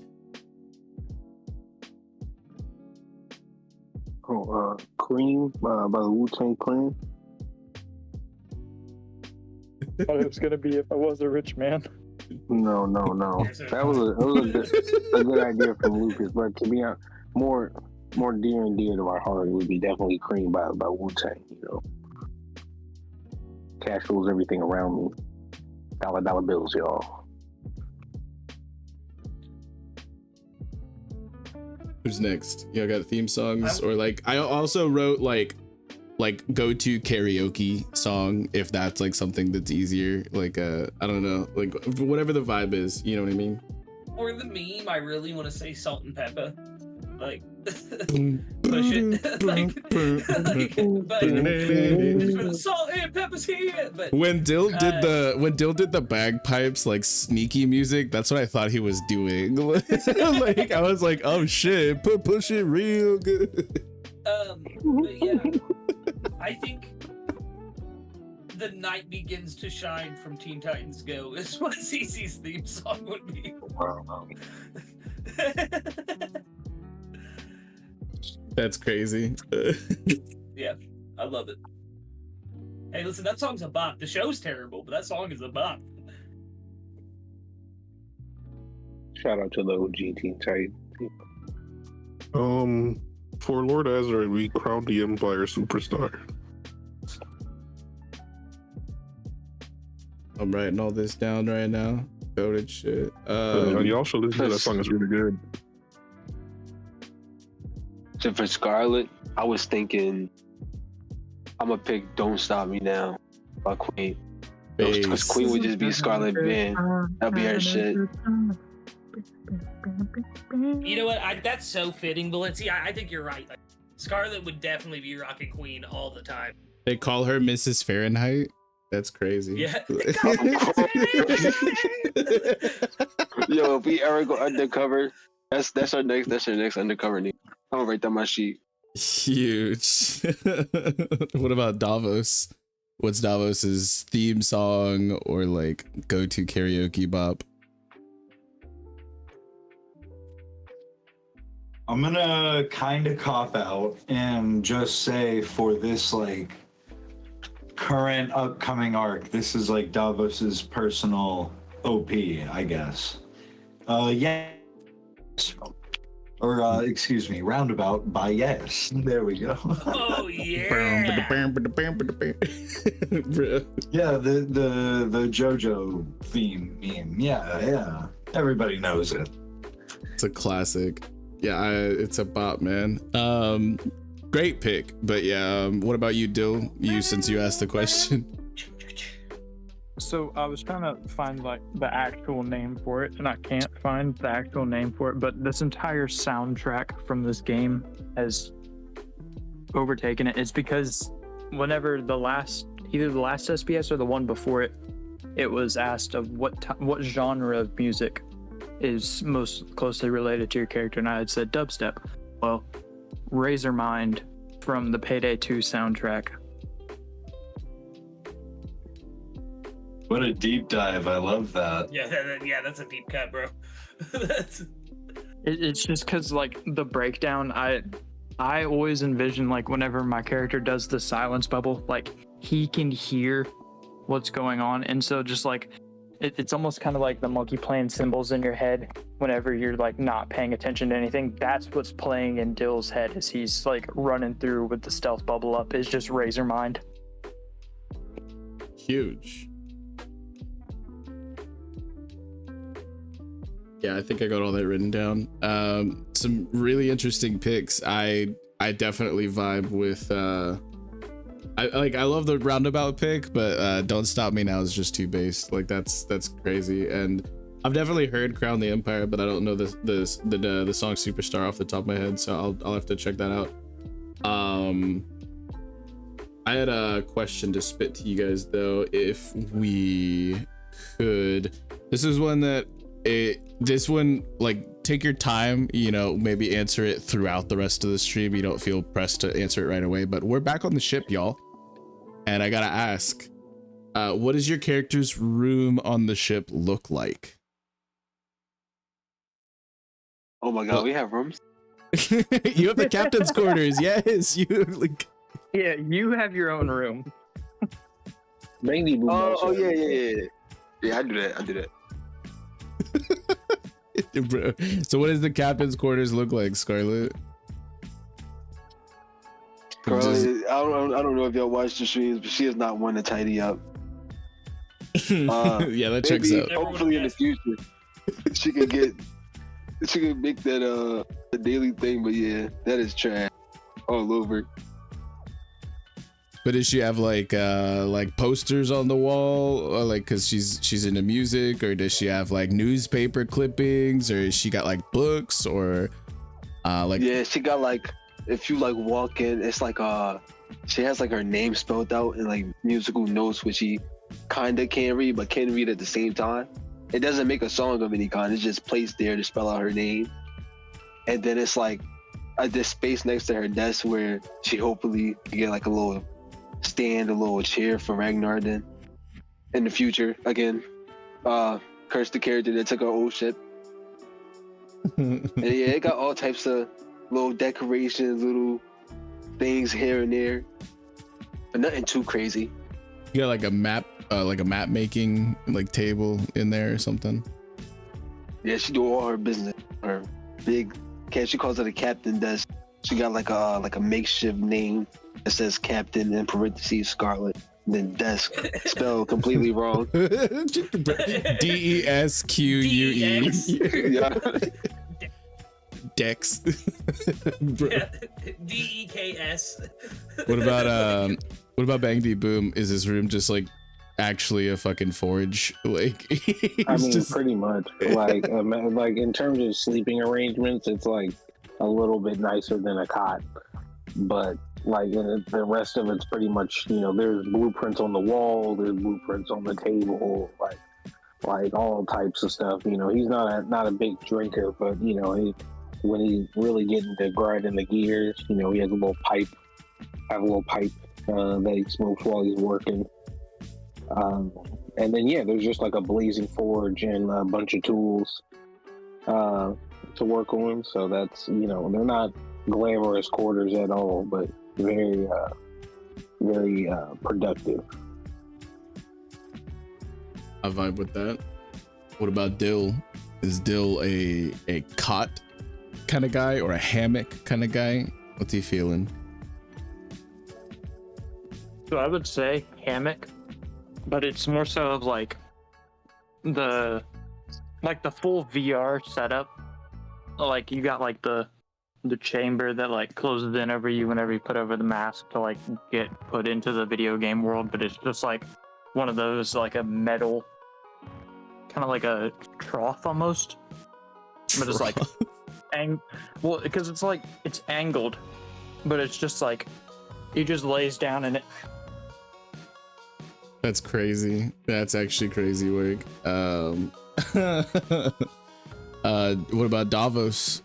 What's going on and what's his room look like in the ship? Or are you just a simple, like, I imagine it's like Bachelor vibes where there's like, you know, like how there's like, you know, there's like those images of a guy that's just like his room is just a mattress on the floor and like a TV.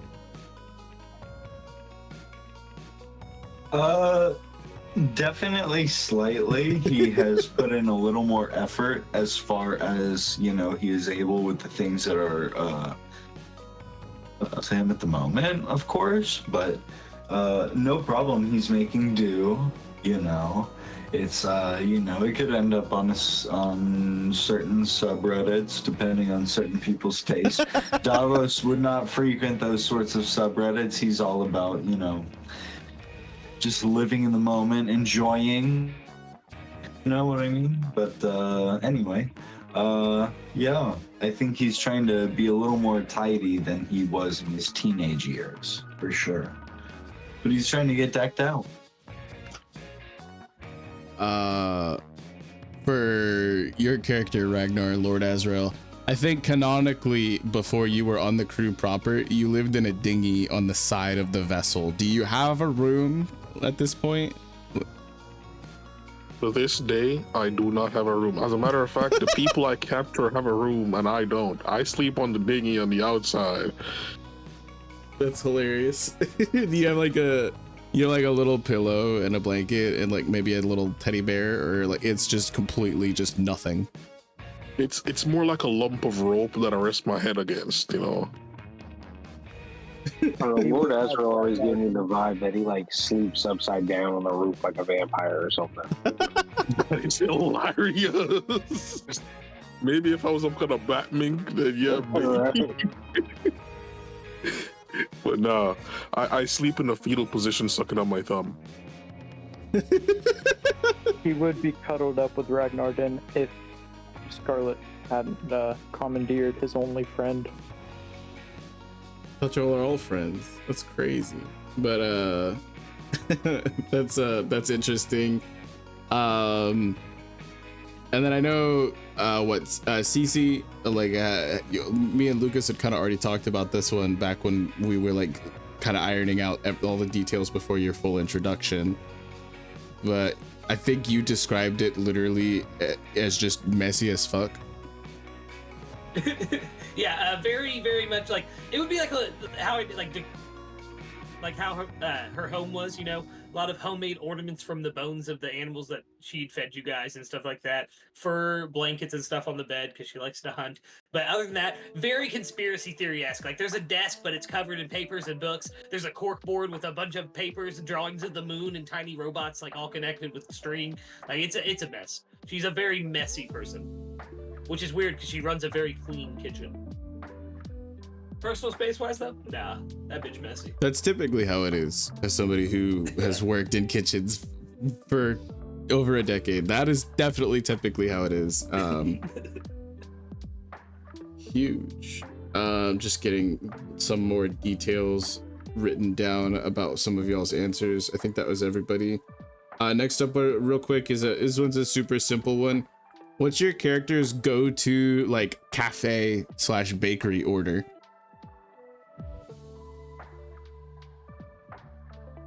Like if you pull up at a, I'm trying to. Roll. That's. At a cafe, bro? Bruh. Yo, Scarlet would get obviously. How would they she'll get prepare croissant, that? I have to wonder. I can cheesecake, literally. a whole cheesecake. I just want to say, when I said that, cheesecake. I'm pretty sure Vex glitched. Like he straight up glitched. Yeah, it gotta be a whole cheese, strawberry whole cheese. Large, Strawberry sharp too. cheesecake. Yes, sir. That's You gotta have a crazy work. motherfucking all type of shit on top. You gotta have cherries on top, strawberries on top. They gotta have a balloon, a flag, and a red fork. Just Are you 'cause getting why a, not? you getting like a coffee with that? Like this, how does Scarlet drink her coffee, or is she not really about that? She's just about the cactus juice. Cactus juice and water. What about Bang D Boom? What's his like a coffee shop or like cafe or like bakery order? Oh yeah, probably an everything bagel and like a couple donuts and like a large black coffee. Cause that's the best before some manual labor. A little sugar, a little coffee. You're not wrong. You're not wrong at all. Does Dill eat anything from a bakery or drink anything from a cafe? Not unless they serve White Russians or Irish coffees. No. I'll put an Irish coffee down. That's a good one. Lord Azrael, just literally, it's just a sushi roll or nothing. There's nothing else that would introduce. If it's not a sushi roll, it could be like one of those cakes that just tastes like cake but looks like a sushi roll. Okay.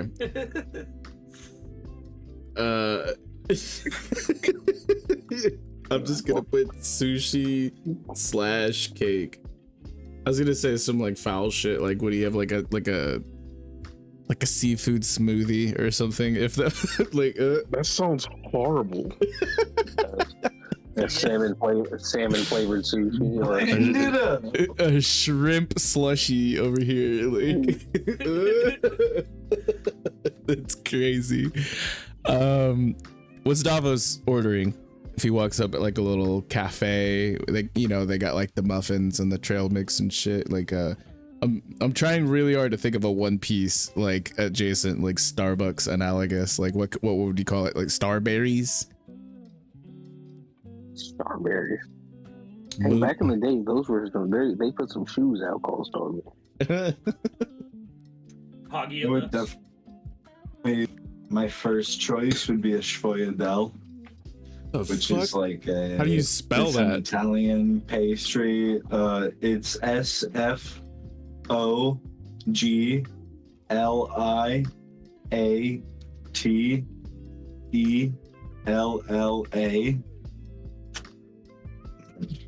It's like you ever seen like a world? It's like they do that to like a pastry, and they stuff it with a kind of creamy filling. It's delicious. It's incredible. It's a perfect wake up call. Not too sugary, but if it's properly made, you can maybe get some overly sugary ones that'll leave you like, "Ugh," like I need some water after that. But Yeah, I was gonna say if you they're wash really it good, down shouldn't be or like that. You wash it down with like an espresso. Is that what you go with an espresso, or are you more of like a latte kind of guy, or? I mean, if it's just like a cappuccino? quick stop on the bakery on the way to work, probably a Schwoyadel and an espresso. Yeah. That is If classy as hell. it's a more casual visit, yeah, maybe 2 espresso and probably like a batch of some sort. You're gonna get wired. Cece, what you getting from a bakery / like cafe joint? I feel like she'd get like a banana nut muffin and like just some coffee with some cream and sugar.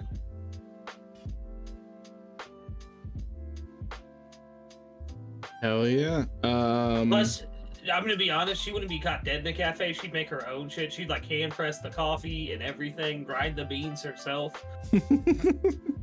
Bro. She'd make the muffin from scratch. Perhaps one of the most interesting questions just came in a chat from Kush Daddy. He says, would your character prefer flour, dabs, or edibles? The world needs to know. Flower. Yeah, that seems very Flour. on brand for Scarlet. Andy Boone is a dabs guy for sure.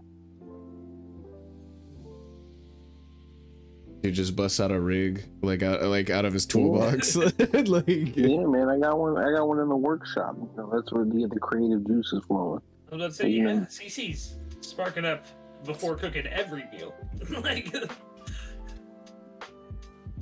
so definitely flour, but she likes to feed people edibles. I feel like Dill's on carts. Like he's got a pen. Like I was also gonna say dab, and then I was like, whenever you were asking about where Bang's rig was, I was like, but Dill is literally his own rig. Bro could have a built-in torch. Like, yeah, that's pretty crazy. Yeah. What about? I think I know Lord Azrael's answer. Ragnar's gonna say that he'd be puffing on that seaweed. That's crazy. Let me see. Next one is a bit of a fun one. We've done some of these like IRL what would your character do IRL, like, you know, instead of in the One Piece world. And this one is which game show would your character most likely be able to do the best in, like in the IRL, or like any game show. I don't know, like Hot Ones or like Jeopardy or like Who Wants to Be a Millionaire type shit. Like if your character had to go into a game show, what do you think they're dominating at? American Ninja Warrior. Huge. Let's go. I would actually say the same thing for Dill because of the acrobatics. Y'all would put on an interesting show, for real. That would be incredible. You know what? Now that Dill said that, I probably wouldn't do the best in it. So I'm gonna say Survivor. I was gonna say Survivor. I just put all my stuff in a bag of holding and go camp out in the corner somewhere. All right, now that Pete has said that, I don't think I'll do that well in Survivor. So I'm gonna get back to you. I think Fear I think factor. Cece would probably do well in Survivor as well, just because she's a hunter and everything. But if I'm being honest, she'd probably rock Legends of the Hidden Temple. I thought you were gonna say like the Great British Bake Off or some shit like that. Nah, the minute Gordon though- Ramsay would yell at her and she'd beat the hell out of him. So That's like, a different show. He's on Top Chef. Yeah, he's not. That's Hell's Kitchen and stuff like that. Like the Great British I've never Bake watched Off. the Great British Bake Off. It's like an old my lady life. who calls shit scrummy, and then Paul Hollywood. Like they're harmless. They're nice people. They'd be too nice for Cece. But what about like Chopped or like Cutthroat Kitchen for Cece or something like that? Iron Chef. No. I mean, Legends of Chopped the is Hidden vicious. Temple. Chopped is vicious because they'll tell you your food is bad, but in a nice way because they feel bad for you. It's like, Cece. oh, nice try, They give man. her a backhanded compliment. She'd be like, "What do you mean by that?"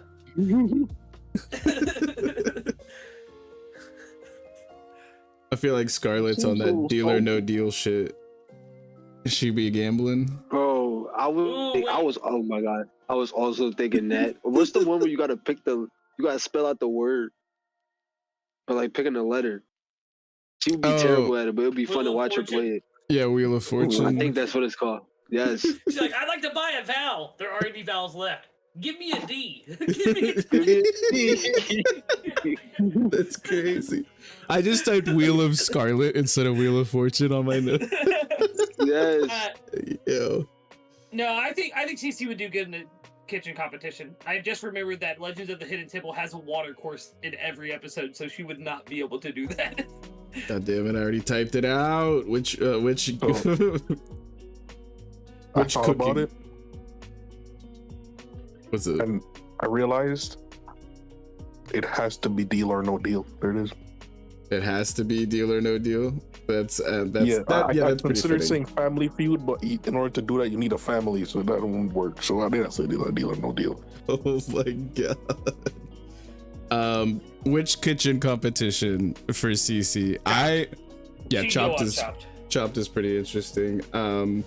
I'm a fan of a new one on Dropout called Gastronauts, where there's just wacky food challenges.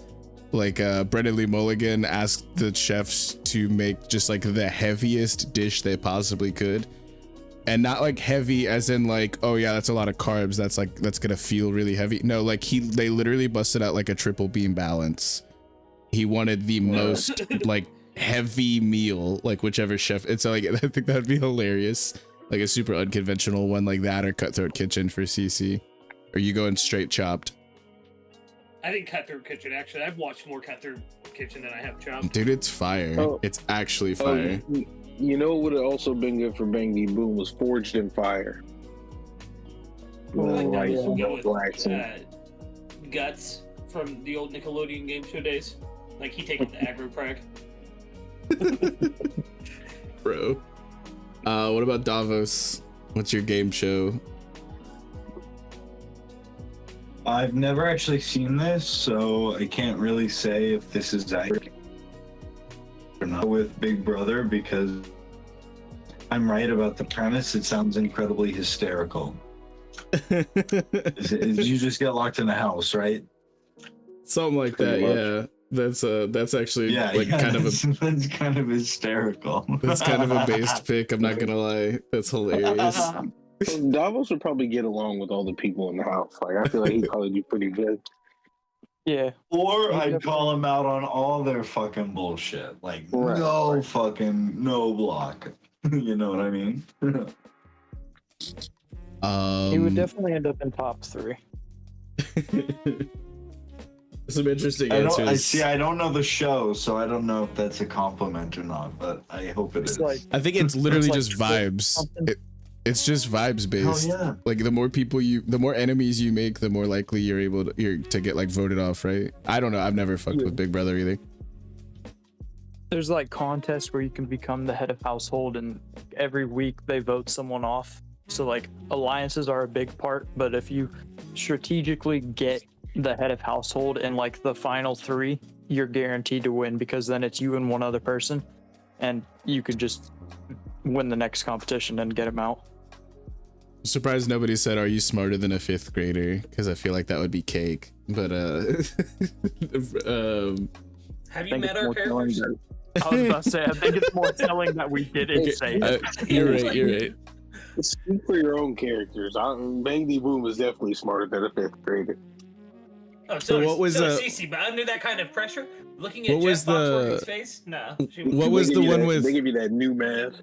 Yeah, what was the one with Wayne Brady, where you had to like finish the lyrics or whatever? Like that shit was. Whose line is it anyway?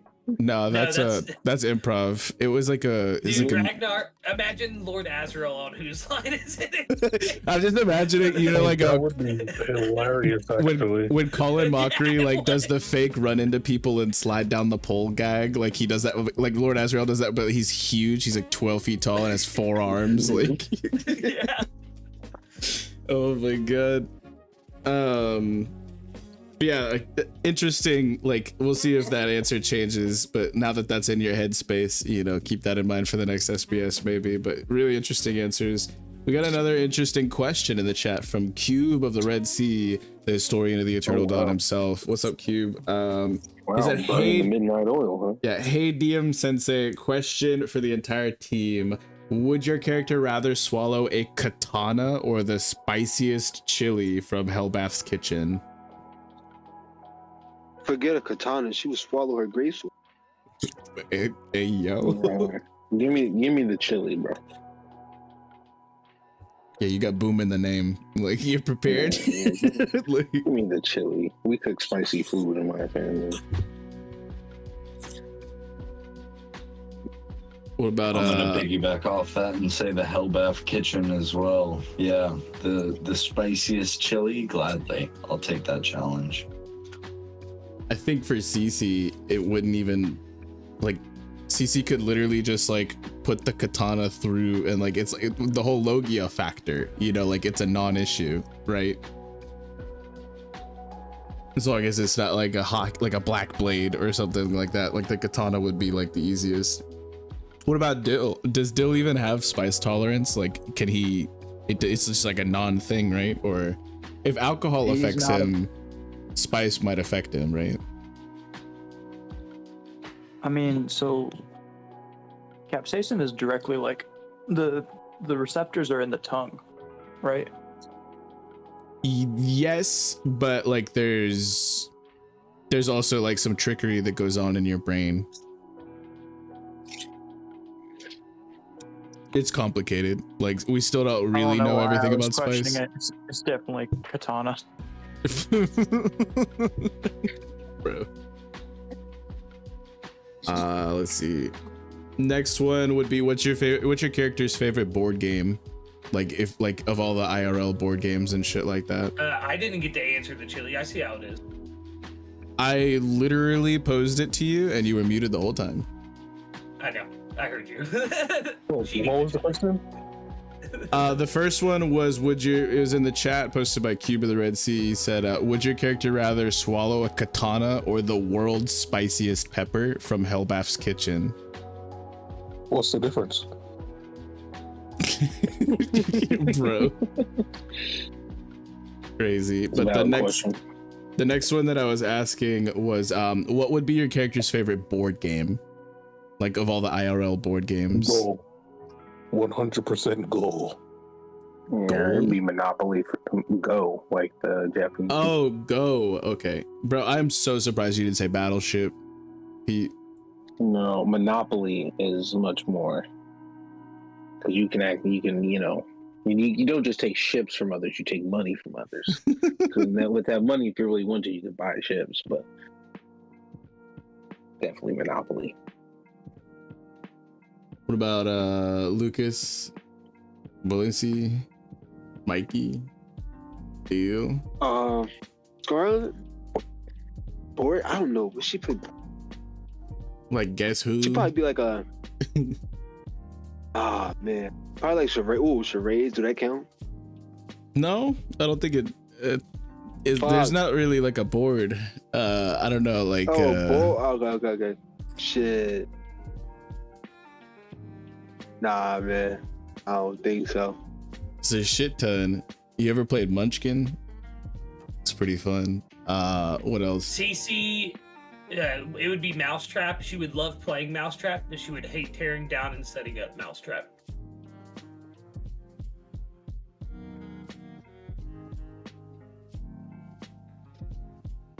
All right. What about Mikey? What's Davos's favorite board game?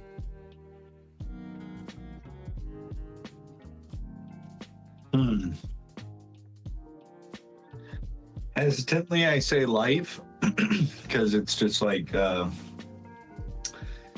it can have the potential for like just fun, like card builds, I guess. Like, I don't know why that was always like something fun to me, like creating characters for the card build. So maybe I should really say D&D. It's kind of a board game, yeah. Like I realized that as I was saying it. Dill, what you got? Probably Risk. Risk? Excellent. That is a goated answer right there. That's what you like to see. And then Scarlet I was just gonna say Risk for Cece, but like that's my personal favorite board game, so I was like, nah, I don't think she'd like what I'd like. Mousetrap. I get you. I feel like for Scarlet, like if you don't give me an answer, I'm just gonna put like checkers. Like, I was gonna say hungry hippos. I feel like Scarlet was apples and apples. bro. Cards Against Humanity over here, like type shit. Don't break. We could do cards. I do cards. With cards, I would do cards. Just No like board games. straight up cards, just anything with cards. Yeah, probably cards and dominoes. Dominoes would be dope, even though it's not like a board. Dominoes. All right, cool. We got that locked in. Let's see. Next one. What is probably each of your characters' most common word? Like, you know, I'm not gonna like peel through each of the sessions and like calculate. Like, if you were to like guess, what is the most commonly used word for your character? And each of you can guess for each other as well. If some of y'all are like, oh no, this is definitely what Lord Azrael's is, y'all like, this is kind of like a free form question, you know. Bangs is definitely either pockets or berries. Definitely. probably pockets.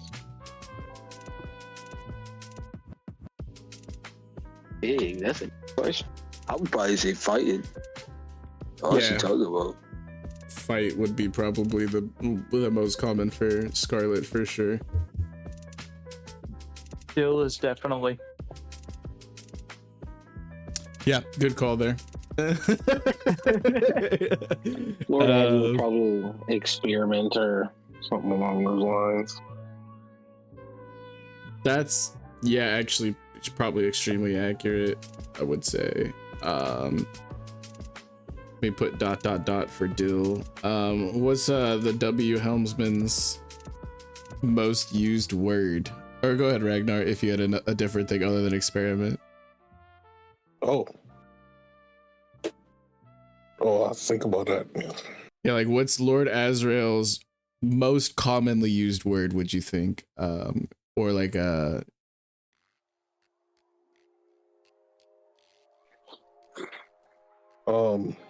Probably torture.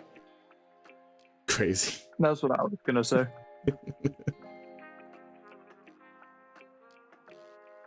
And then what about Cece or Davos? What do y'all got for y'all's character? What are y'all thinking?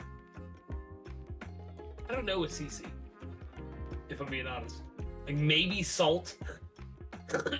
You do say salt a lot. Yeah, I mean that was pretty on brand. Yeah.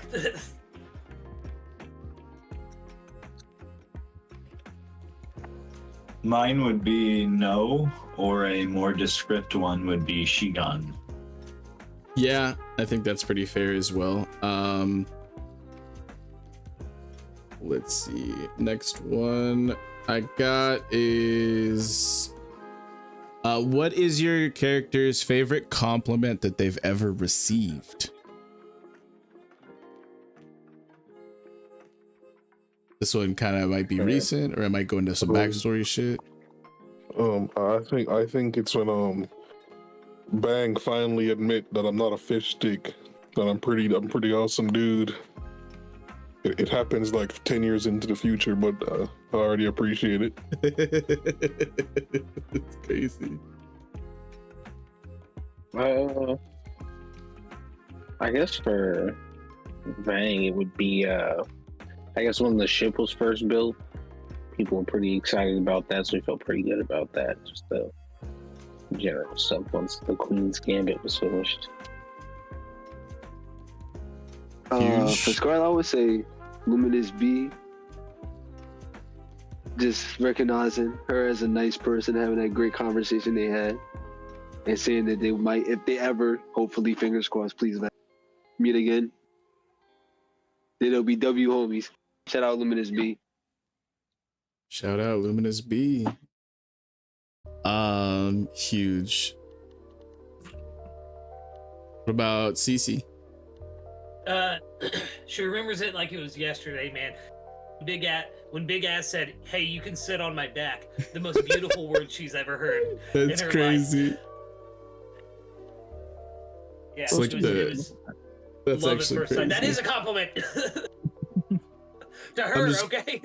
I'm just gonna put anything by Big Ass. Like, Literally.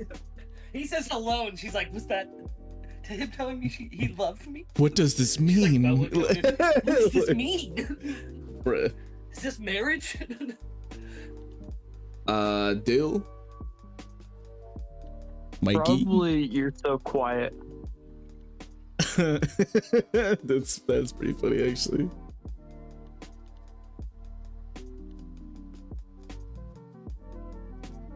What about you, Mikey? What was Davos's favorite compliment that he has ever received?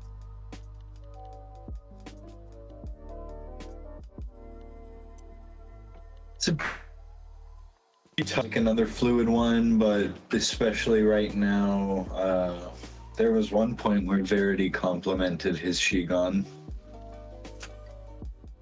Nice, she gone. Alright. Hell yeah. Next up is this one's also like a bit more of a recent thing potentially for a lot of you, and the easiest answer is like survived a zombie onslaught or like been in a swamp, but with extra points if you're gonna be a little bit more creative about it. What is the last thing your character did for the first time?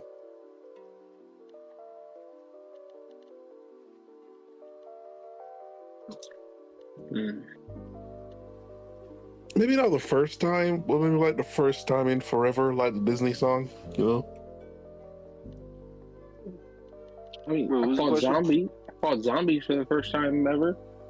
For the first time in forever, Lord Azrael is actually scared of what humans might do to him if he stays on this island. Crazy. After quote unquote potentially my test subjects escaped. Yo, that's Lord great. Azrael is actually like, listen, the last thing I want to do is be anywhere close to this place. So yeah. I mean, Bangdy Nothing is Boom. more scary than possible revenge, especially when you don't know when it's gonna happen. Yeah, Bangdy Boom and you like worked together. Remember, like y'all took a homie apart. Rest in peace to Gilman, the realist. Yeah. But I think it's probably the first time that Bangdy Boom's ever done that, right? Yeah. Both worked with Lord Azrael and dissected the cyborg. So, you first at the same time.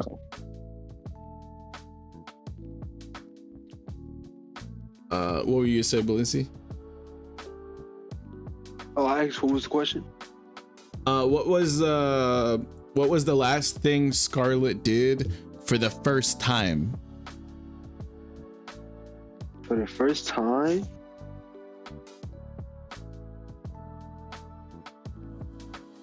Like you could She say just that. talked to a turtle. Yeah, I was gonna say you talked to a giant ass turtle, so that's probably high on the list. Giant Yeah, talking to a turtle. turtle speech. That- What else probably? Oh no, that's crazy. Talking to a turtle. That is pretty crazy. What about Davos? What was the last thing he did for the first time?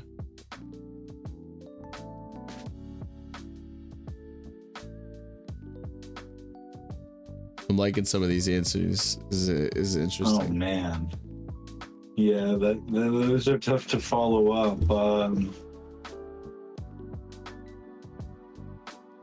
I mean, I guess literally, I don't know. It feels really like I rolled a literal 2 on this, but I was a part of it to pull the ship back to sea. Like that sucks. Oh yeah. Like it was incredible. Like thank you guys for pulling the weight for me, but Tug of war. It's a solid Oh. answer. Yeah, it's a W moment for the whole crew. The fact that you remembered that you rolled a 2 is tragic. I did not even remember that. It was such a shame, man. It's crazy. Really wait, but hey, we'll get him next time. Cece, what was the last thing you did for the first time?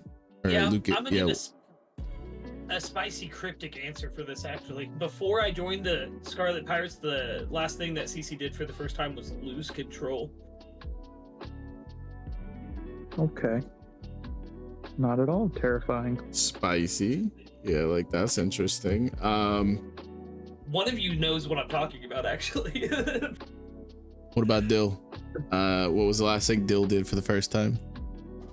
So it wasn't by choice, but sobriety.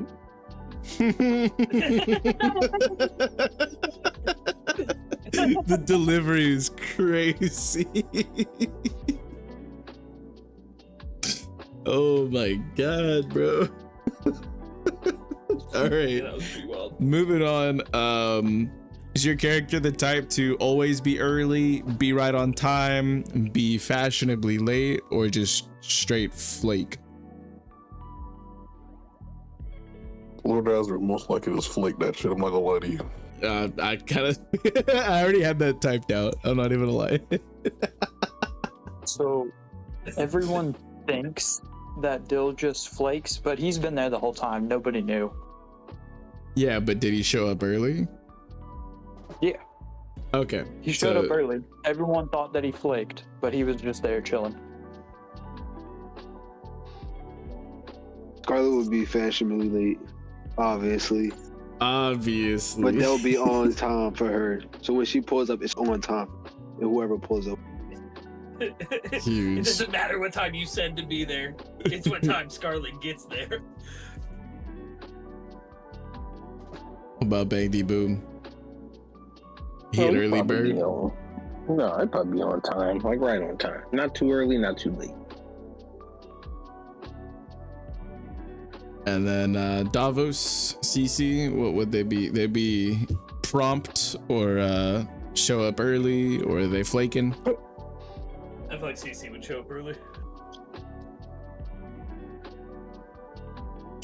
Yeah, probably show up early, on time, maybe late, each within like 5-10 minutes on either side, somewhere in that window. So it's just a wild card with him. Like within a safe range. Yeah, I mean, like it, like if he's late or early, it's not within any realm of like, you know, incredulity. It's like within that time either which way. Huge. Next up is a little bit like of another IRL kind of question to pose to each of your characters. Like instead of the One Piece world, if they were in like the normal like Earth, like our world, what would be their ideal tourist attraction? Like, I don't know, Statue of Liberty, Leaning Tower of Pisa, Pyramids of Egypt, Grand Canyon type shit, or it could just be like something smaller than that. It doesn't have to be like so grand, but like just whatever is their ideal tourist attraction. Oh, that you would think. Easy ghost tours. Ghost tours. Okay, that's hilarious. As a Phantom Rogue, they got a lot of knowledge. That's so funny. Holy shit. What about us? Go ahead. I would say probably just, you know, those little like battleships that let people tour and stuff like that. Like, yeah, maybe going like those. Like old naval forts? Yeah. Lots of cannons, lots of ships. What more could you ask for? Huge. What about for Cece? What's like the ideal tourist attraction?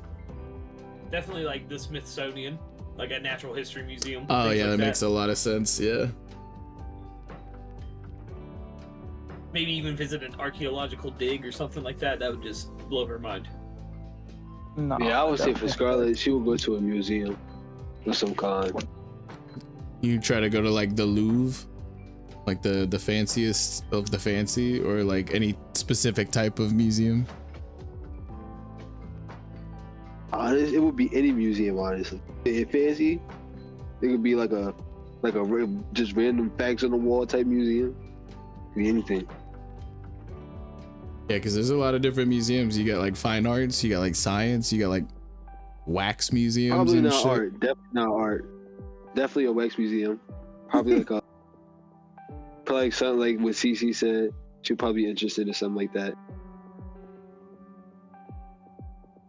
All right, so Cece would definitely go to Ohio for the world's largest wheel of cheese at 20,462 pounds. That's crazy.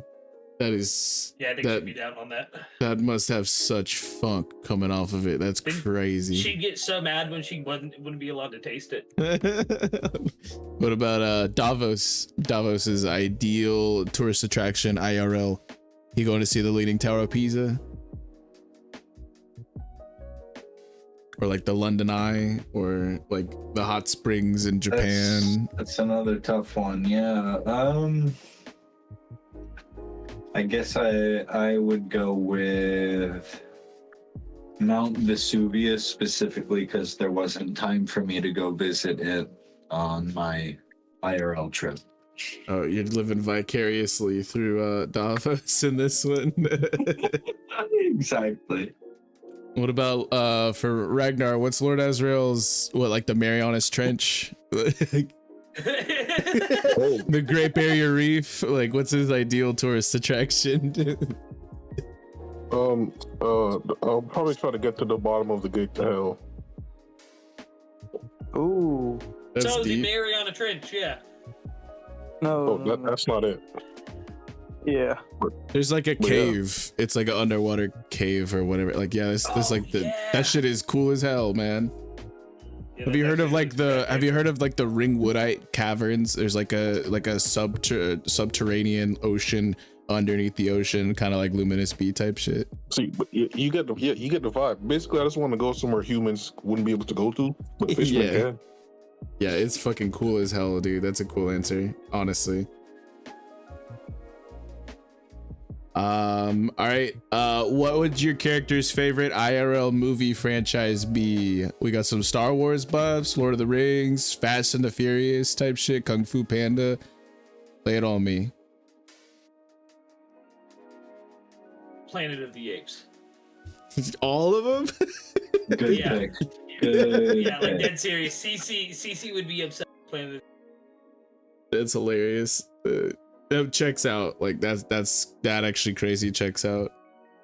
Yeah. Wait, you said favorite movie?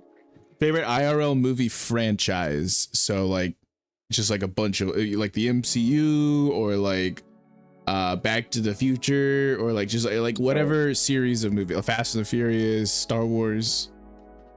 The Expendables. Okay. Yeah, that checks out. I would pick for Scarlet some scary movies. I would pick the Insidious franchise. Be pretty dope. Ooh. You said Insidious? Yeah. Crazy. That's a Actually, pick I right want to change my answer to the Transformers franchise. A little bit more serious though. The Expendables. Transformers. Would Bang also be a fan of like the 80s cartoon too? Oh yeah, I mean, Just not Beast Wars. yeah. Why not? no, Beast Wars 2. They're right there. I think there's a Okay. rhino in there, bro. Okay. Oh, okay. Yeah. That's hilarious. Rhino-like creatures. It's like, yeah, Beast Wars, we in there. What about Dill? What's his favorite? Stop me if you've heard this one before. Either A Quiet Place or Silent Hill. Oh my god. That's actually hilarious.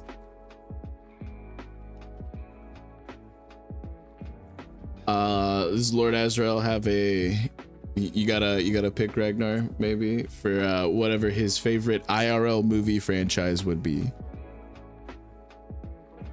Is he on the Snyderverse? I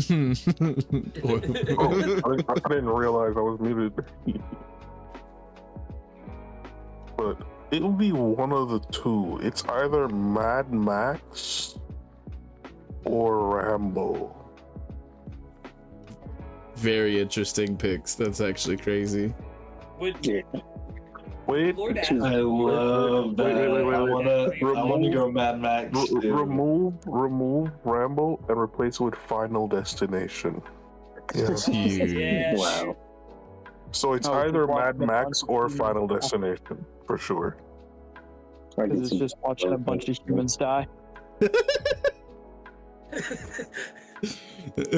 Whenever the plane one happens, he's like, "Oh, y'all wimps! Like y'all have never fallen out of the sky before." You've never been on an exploding ship before? Wow. Crazy. The Amateurs. person that's underwater at a pool. I won't go into You've more never been details, hit but by it's just like, what? Couldn't be me. He's like, "I don't see the problem." Like, that's Dies crazy. from a nail gun. A nail? A nail. Oh my god. All right, what about Mikey? What's Davos's favorite IRL film franchise? Wait, how did none of us bring up being crushed by glass? That's That's something Lord Azrael has experienced before. so unreal. So true. Oh my god. I want to piggyback off of Ragnar's Mad Max. That's my one pick, and my tie pick is Lord of the Rings. Nice. Ooh. For the journey. The journey is incredible. It's just like One Piece in a lot of ways. Huge. We got some goated answers there. Let's see. Okay, another IRL question here is what would be your favorite, or what would be your character's favorite sitcom if they had to pick one?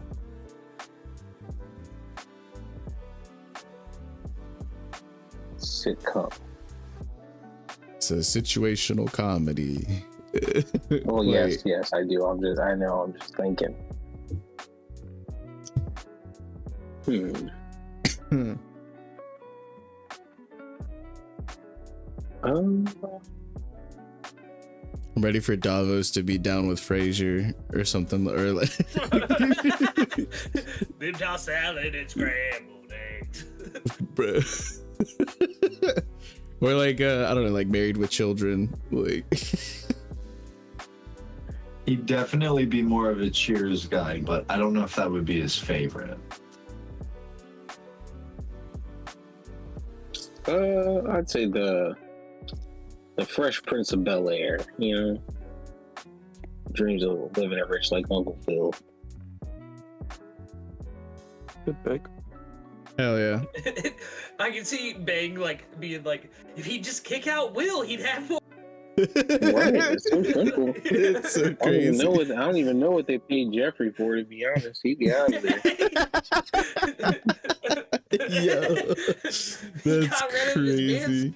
Be okay. Like, Oh my goodness. Anybody picking Malcolm in the Middle?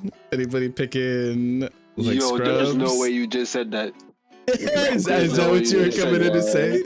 That's what you were. Scarlet's pick. Get the shot of the bag. GG's. Scarlet will be tuned in 24/7. One guy. So, it's a kind of a recent one, but Dill would definitely be invested into ghosts. The fuck is that? So there's a couple. They move into this house that's been in her family for generations.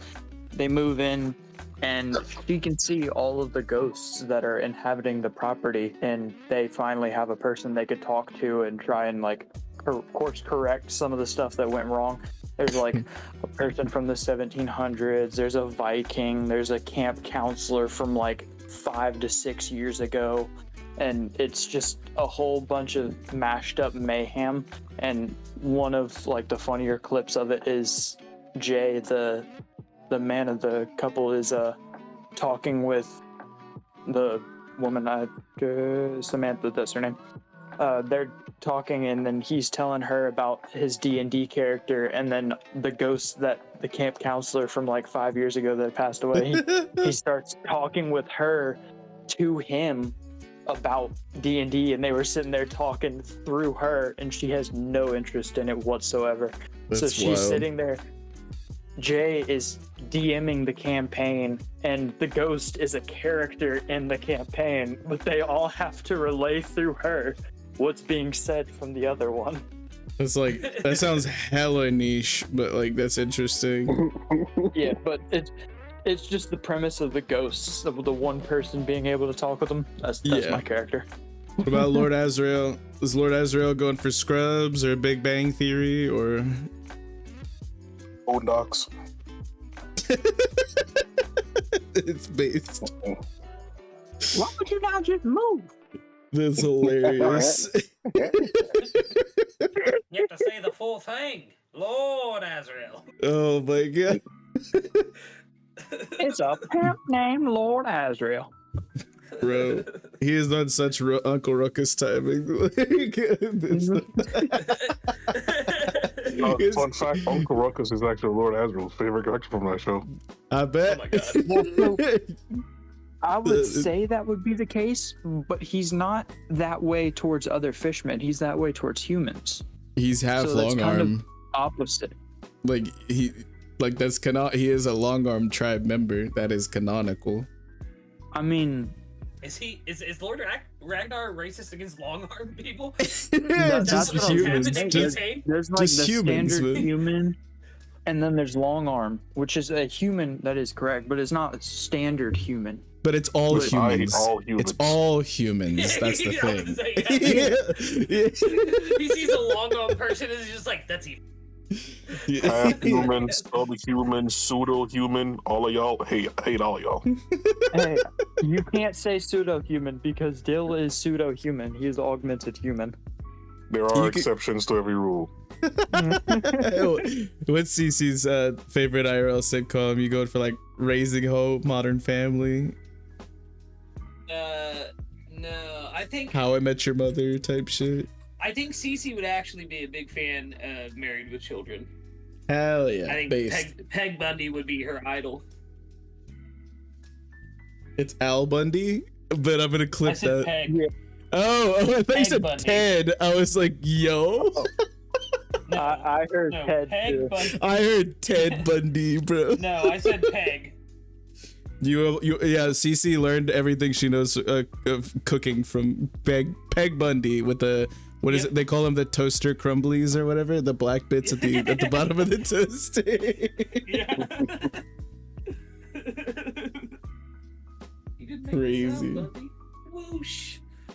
I straight up thought you said Ted Bundy. I was like, that's crazy. No, that's someone else entirely. Cece also picked up some tips from him, but that's only for the butcher stuff. Wild. All right, this next one, I'm gonna posit that there's gonna be no repeat answers here. So everybody lock in, because you all have to say something different. Because I feel like everyone's gonna say the same shit if I don't make that a rule. But what would be your character's favorite One Piece specific animal?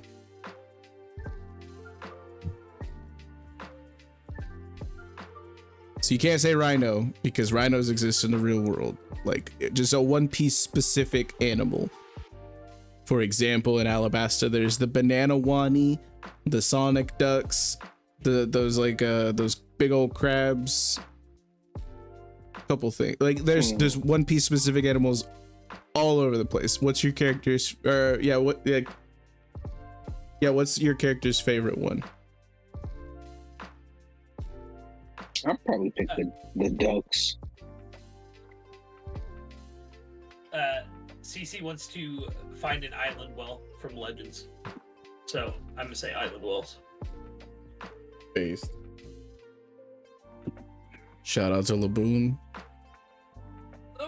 Nah, give me Karoo in the game. He tear stuff up, man. I put cannons on all of them. It'd be an army. What about Davos? Oh, Scarlet. What's Scarlet's? Bro, I want a real dragon. Not that fake shit on Pit Pleasure. A real dragon. Like Punk Hazard, like Dragon number 13, or are you talking about like No. Warship Island, like the old ass like Millennium Dragon shit? I'm talking whatever pulled up on my man's Ryuma. Yeah. Okay, let's go. Like a full-on fucking actual dragon. Davos, what's Davos's favorite One Piece specific animal? I'm gonna go with the sea cow, and I'll go even more specific and say Momu. I love Momu. He's awesome. Hell yeah. I thought you were gonna say like a Saiyan Goa bird, like them big old things from Toroa Kingdom or whatever, the place that Chopper went to. Torino, yeah. The Torino, yeah. I was tempted. They're a good pick. I could see Scarlet with a South bird. I think that would be hilarious. That would be pretty funny. Bro, I've been saying lately, like, if she ever gets the hint of a south, like, island, bro, oh my goodness, it'll be terrible. Well, here they'd be North birds. Yeah. But well, at least that one that we saw in One Piece was we need us. Oh my god. A vibe. I feel like I know Lord Azrael's, but Sorry, you know what about me? what would be your character's favorite One Piece specific animal? I think it'd be a snail. Wouldn't it? Yeah, transponder snail, Yeah. for sure, right? Yeah. All right. So I hate that. Like you weren't gonna say Kung Fu Dugong. I actually wasn't. I was gonna say either the white Dendemushi or the horn Dendemushi, because the white Dendemushi stops the eavesdropping calls, so it effectively silences their own communication, and the horn Dendemushi just silences all Dendens. But now I have to say Kung Fu Dugong. Yeah, I mean you could say like Yagura Bull or like something like you could, like there's a bunch of other shit. No, I gotta say Kung Fu Dugong. And like I was on the page for the One Piece animal species on the wiki. Shout out the wiki. And I was scrolling through all the Dendemushis. I was like, yeah, it's probably either one of those two. And then I went on to the specific Dendemushi page so I could read them. And I was like, yeah, it's got to be one of these two. And then Ragnar said, oh yeah, I'm just a transponder snail. I knew he was gonna say it. Like, like I just knew it because of backstory. I was just hoping that I would get called on before him, so that way he would have to pick a new one. I was just trying to let y'all spit. Like, y'all don't gotta be called on for most of these. You just kind of like interject if you feel like it. But speaking of Lord Azrael, though, I did a bit of a speed calculation. This was something that I was very curious, and I wanted to know what your fastest, like your top swimming speed is in miles per hour / kilometers per hour, and then you're just like your most steady pace, like not your burst speed but just like your steady speed, right? And I did the calculations assuming that you were using your dexterity medicine as well as asylum escape, and you're clocking in at just around 12 miles per hour or 19 kilometers per hour as far as your burst speed, which you can't maintain, you know, indefinitely, but that's pretty More respectable. Than like 10 minutes. Yeah, it's pretty respectable. I think that's kind of correct. The next thing is your normal steady speed, which is assuming no medicine, just your base self, and just using just your action and your movement, you know, like your action, a dash, and your move. So this would just be like your base steady pace, which is about 7 miles per hour. So you almost double in speed. Yeah, like that's kind of crazy. Not quite as fast as a sailing ship, but you know, your burst speed is comparable. You wouldn't be like immediately lost at sea if you guys were on full speed ahead timing, you know. So like that's kind of crazy to think about, but that's just like an intrusive thought I had like a couple nights ago, and I was just like, how fast can this guy actually go? See, fun fact, y'all, as fast as Vex just said I was, we met the world's fastest swimmer. Her name's Holly. Yeah, that's true. She holds the title. Self-proclaimed. No, she was literally awarded. Like there, she is a. Yeah, she is. he mentioned it in the story that she's like a gold medalist. Did we see the awards? Crazy. Did we see the papers with her name in it? No, Holly didn't say it herself. Self-proclaimed. Vex said it. It's self-proclaimed. No, I'm saying Holly didn't say it. Dill Vex said it. Dill just be hating. It's fine. It's as per usual. But No, she may be fast, but she's not Bang D Blast fast. that's crazy. Yeah, that's a wild take. That's wild. Next question I have though, because that was just like a random little thing, like what's his top speed, you know, like and I was really thinking like could he catch up with the ship, and the answer is probably no, depending on like sailing conditions, but maybe. But the next one at the helm. Not my ship. that's crazy. Not my We need to fix that. We need to fix that. The fact that I can't swim as fast as a ship is a disgrace to all my fisherman kind. Oh my It's not god. a disgrace to your kind. It's just a credit to mine. Something like that. Oh my god. He's a good Same one thing. like That is the same thing. What does your character consider to be their greatest accomplishment?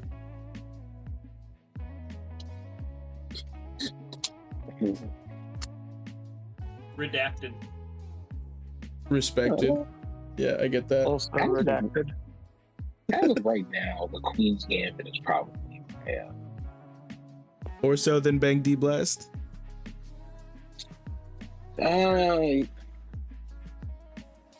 Yes. Cece's second is joining the Scarlet Pirates, though.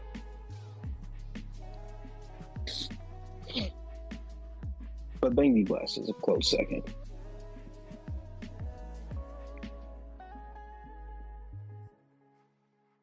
Canonically a D clan member. What about Scarlet or right? Yeah, go for Lord Azrael. Either one. Well, Scarlet, you go. What is your character's greatest accomplishment, or what do they consider to be their greatest accomplishment?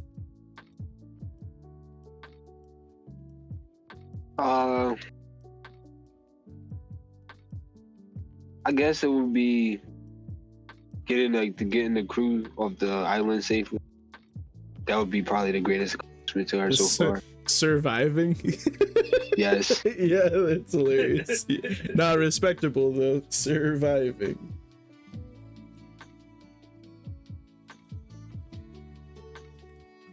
Redacted. Yeah, I figured for you. Then we just got Lord Azrael and Davos, and Davos.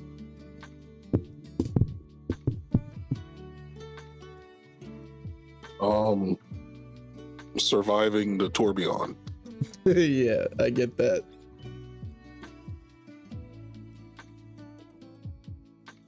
Yeah, it's a pretty intensive feat.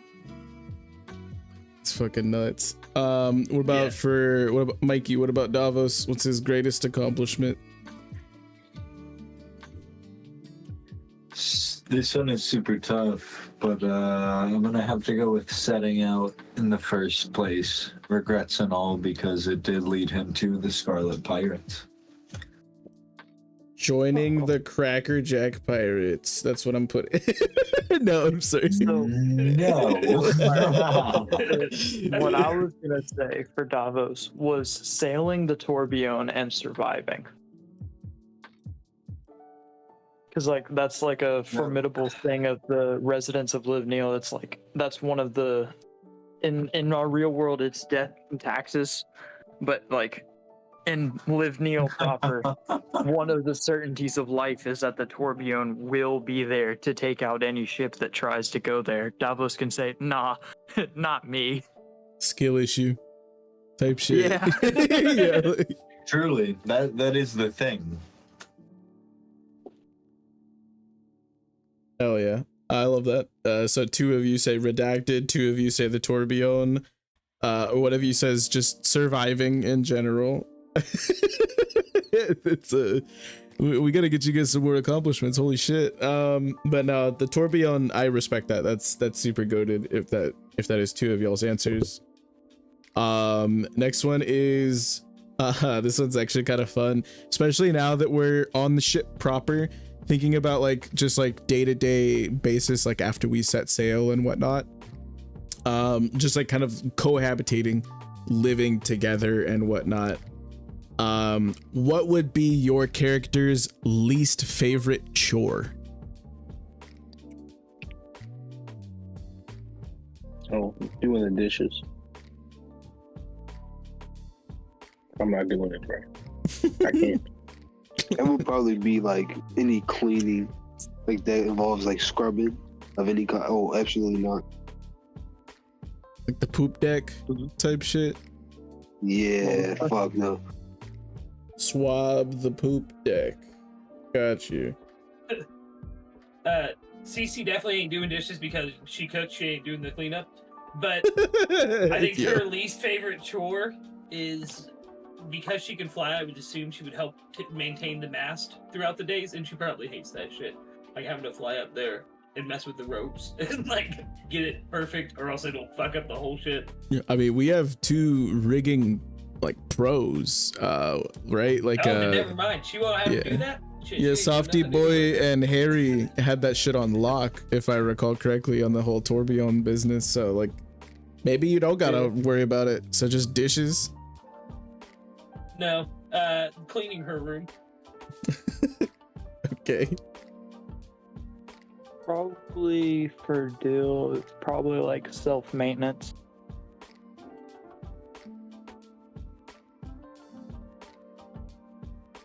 Self-maintenance. I like how vague that is as a term as well. Like, I guess a software update has to sit there for 30 minutes. Yeah, there's a new firmware patch.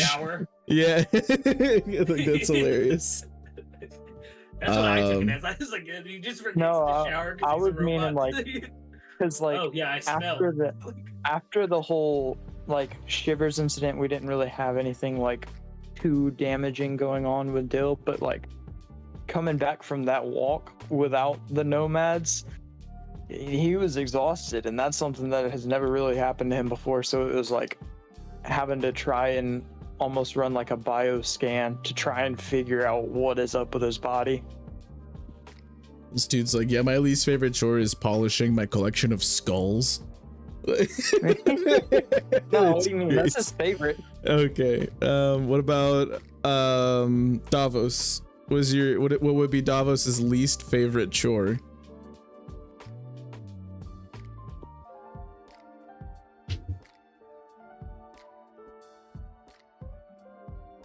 Oh man. I'd go with floors, but like the deep clean of floors. Like a general sweep is fine, but yeah, the deep clean is like full mop, full rinse, full dirty water, like hour plus maybe chore. Oof. No. Nothing for that. You gotta put your whole back into it type shit. Like, yeah, sweeping's easy though. You gotta, but yeah. You don't gotta look forward to it. What about Lord Azrael? I don't imagine he does many chores, seeing as he lives on the dinghy outside of maybe maintaining his lab. So I don't know, like cleaning vials and beakers. My swarm. I haven't done it in a long time, but usually just feed the swarm. Yeah, but I think that's like your favorite chore, right? What's your least favorite? Feeding the subjects. Yo, that's crazy. Thank God y'all gotta cook now. My goodness. What do you mean? They don't get fed anyways. Oh my goodness. All right. What is the? No, I already asked that one. We got that one. We got that one. I have two questions. Shoot, because I'm actually out. We ran through all of the stuff that I had prepped. First one, what is your guys' character's childhood dream? Like, is it the same dream that they're carrying now, or was it something different? Kind of akin to how Luffy has a second dream we really don't know about. I'm gonna go Scarlet. First. Go first. joke's on you. My character was never a kid. That's creepy. Yeah, he was kind of just created and then was just 28, just Jay chilling. So when I grow up, I want to be just like me. Yeah, type vibes. Yeah, like really. Scarlet had one. What's up, Balincc? Oh yeah, we'll probably be trying to figure out. It was trying to figure out what is on her forehead. Oh damn. Yeah, that's kind of huge. That is huge. But Lord Azrael, childhood dream, back before I'm the living human it. hate. Oh no! Oh my god! That is the best possible answer. Oh my god.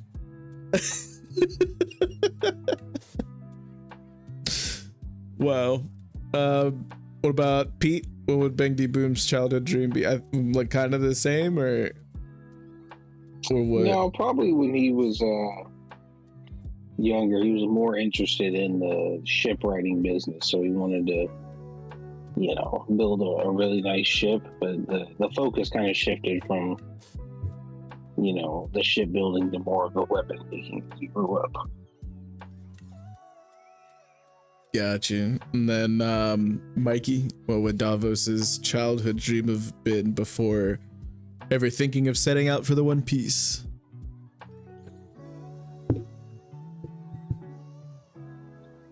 I'm going to complete this one as well. You're gonna what? Complete this one. I don't know if it's just cutting out for me, but No, they cut out. all I heard was this one. I apologize. I was saying I am going to plead the fifth on this question. Oh, for okay. Davos. Redacted. Crazy. I have two questions that go hand in hand. Oh, hold on. Cece says to have a family. She just wants a family. Oh. Whether it be a biological Damn. family or a found family. She grew up as an orphan. That's why she was so tender to the orphans at the orphanage. Except Well, for you that haven't was found one here, so shithead. go on and get. I'm kidding. I'm kidding. Go on, this ain't your home. Like. You know how many of us are orphans? This ain't new. What are those? So the first part of the question, and then the second part is for Vex, obviously. What's your character's fondest memory? And then for Vex, what are the NPC's fondest memory? Oh man. I would say for Scarlet, her fondest memory. Yo, I'm not gonna lie, bro. It would be killing Shivers. Like, I don't think you're dig like how much, like how long, how hard, how difficult that entire situation was in itself. And just to see it all end right there was glorious. Shout out to Dill. Shout out to you controlling Lord Azrael. Oh yeah. Yeah, definitely shout out to Ragnar popping too many of those experimental medicines. That was goated. Cece so far with the crew has been recognizing Scarlet in the chateau, like it like springing her down this path that she's on now. Like being like, oh my god, that's Captain Scarlet. Huge. Wait, why did you shout out to Lord Azrael popping perks? We're talking about fondest moments, and Balincc said for Scarlet it was taking down Shivers. So you were a big part of that. Yeah. What would Lord Azrael's be? Fondest memory. Fondest memory. Probably some White Sea shit, right? No, probably when I was still free before I joined the Scarlet Pirates. right before that. When you were falling, just a free fall right before you hit the fucking Cracker Jack's boat. Right before I hit the ground, like right before I hit that ship, like right when I was falling. Yeah, That was was like, the this is last nice. moment I was free. I was like, oh, freedom. This is nice. Yeah. Like, yeah, he's just chasing that dragon. Lord Azrael has been chasing that feeling ever since. Why do you think he jumps out of the sky? Bruh. So he shot himself out of a cannon. That's actually crazy. Big D Boom, fondest memory? Fondest memory would probably be, it's either when we did the sake cups for the first time, or even this more recent time we did. That was very good. You know, getting Cece in there and everything. But also, I don't like that one because those two fishmen kind of just snuck in there. But, they were let in. That's crazy. but no probably the fondest memory would be when I sniped that Sea King in the eye while we were like sailing around the courtyard on the ship. Because I think for Bang Boom, that was a great moment. Because as much as he builds weapons, his proficiency in a lot of weapons isn't there, and so it was a real move. I can't remember what the exact roll was. It was a 20-something I wouldn't hit with a weapon I'm not that proficient in normally. I think it was like a 26. Calling my shot beforehand. Yeah, I think it was like, especially considering I called it, I was like, oh yeah, it's pretty sick. Yeah. And that ultimately really helped, because that was one of its only like actual vulnerable spots. Like that did a shit ton of damage comparatively to a lot of these other attacks that weren't even really landing. So that was huge.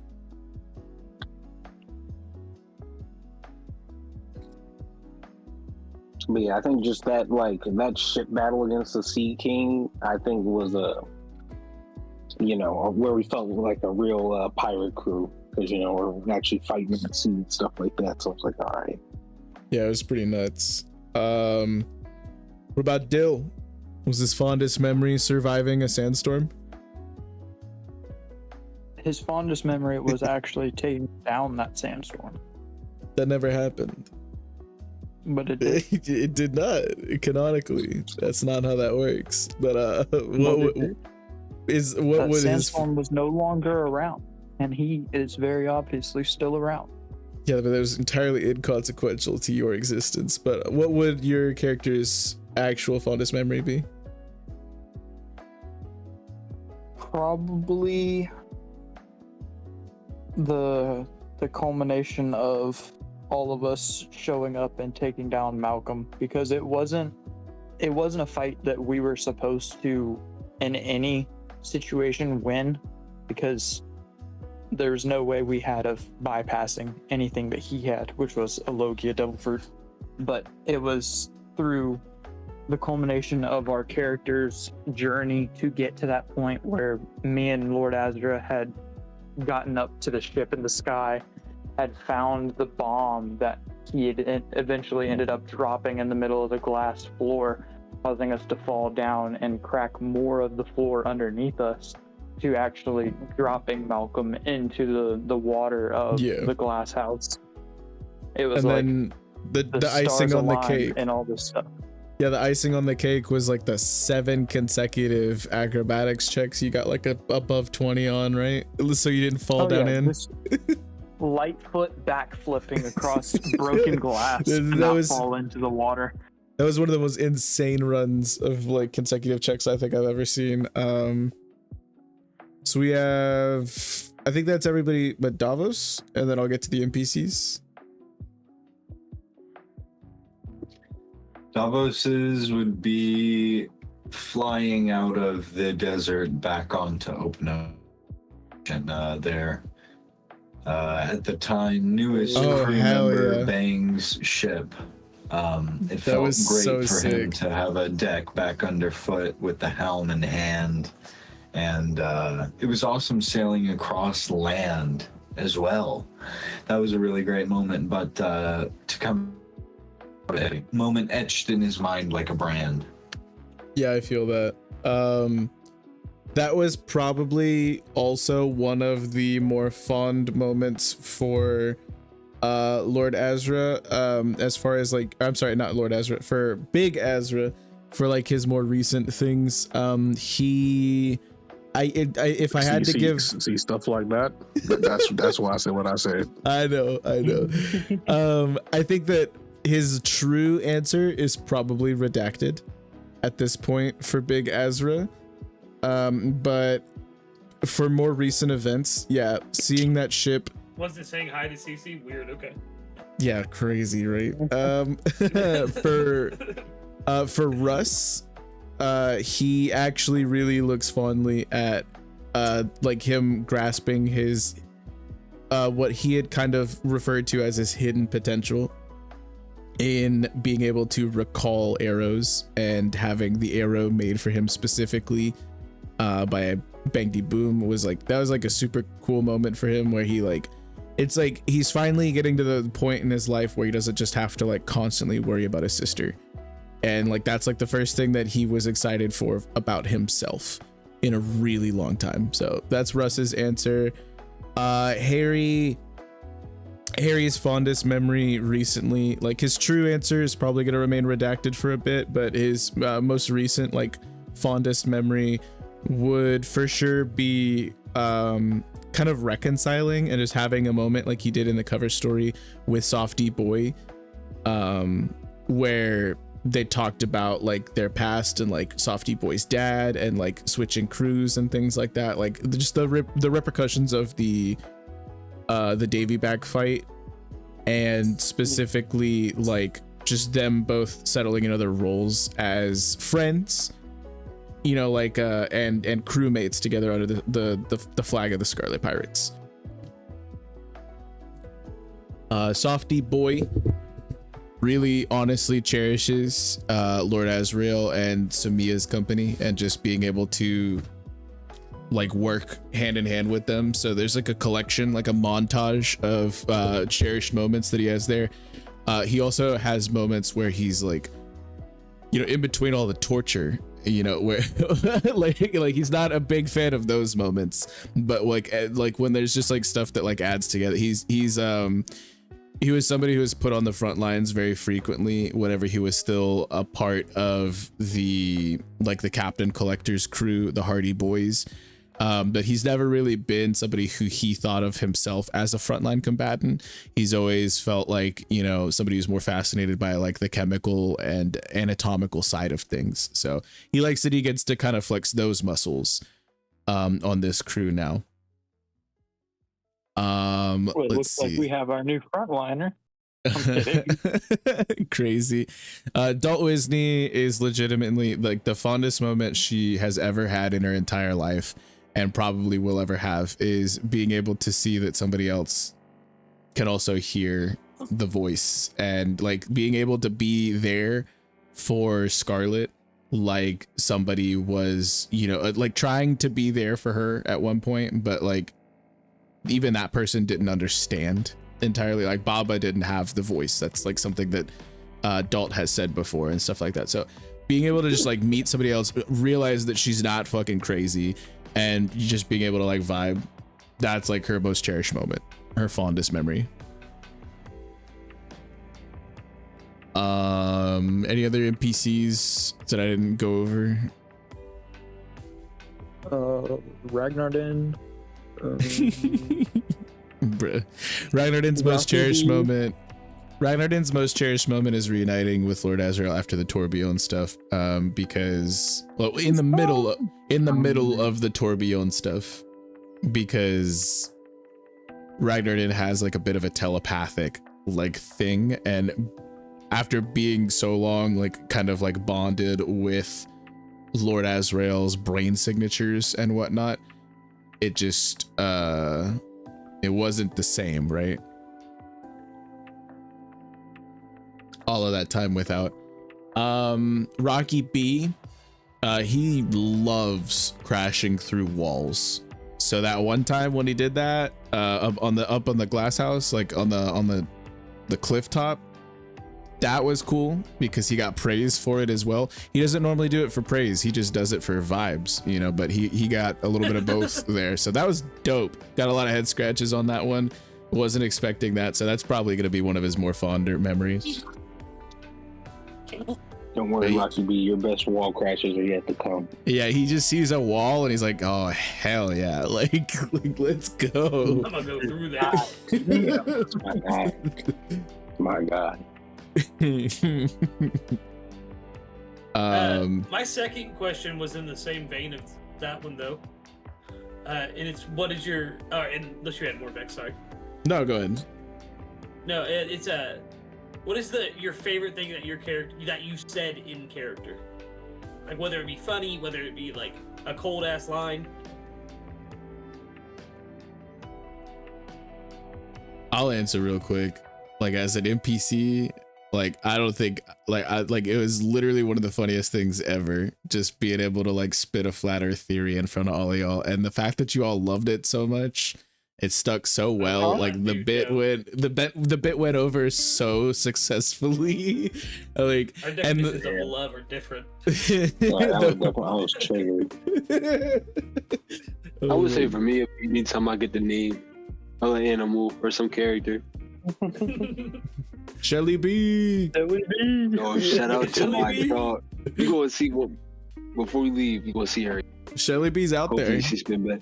Yeah, Shelly B's out there. Luminous B's out there. Well, he kind of down under. Rocky B is like on the crew proper, but like yeah, like Shelly B's out there. Who knows? We have Hootie B. Did we name the owl too? Was it the Froggy Bee or something like that, or Hoppy Bee or something like that? Hootie was my friend. Hootie That's just was the Hoot. Fishman's friend. That's just Hoot. His middle initial was D. It was Hoot D. He could be the Fishman's friend though. You get Hootie and the Blowfish.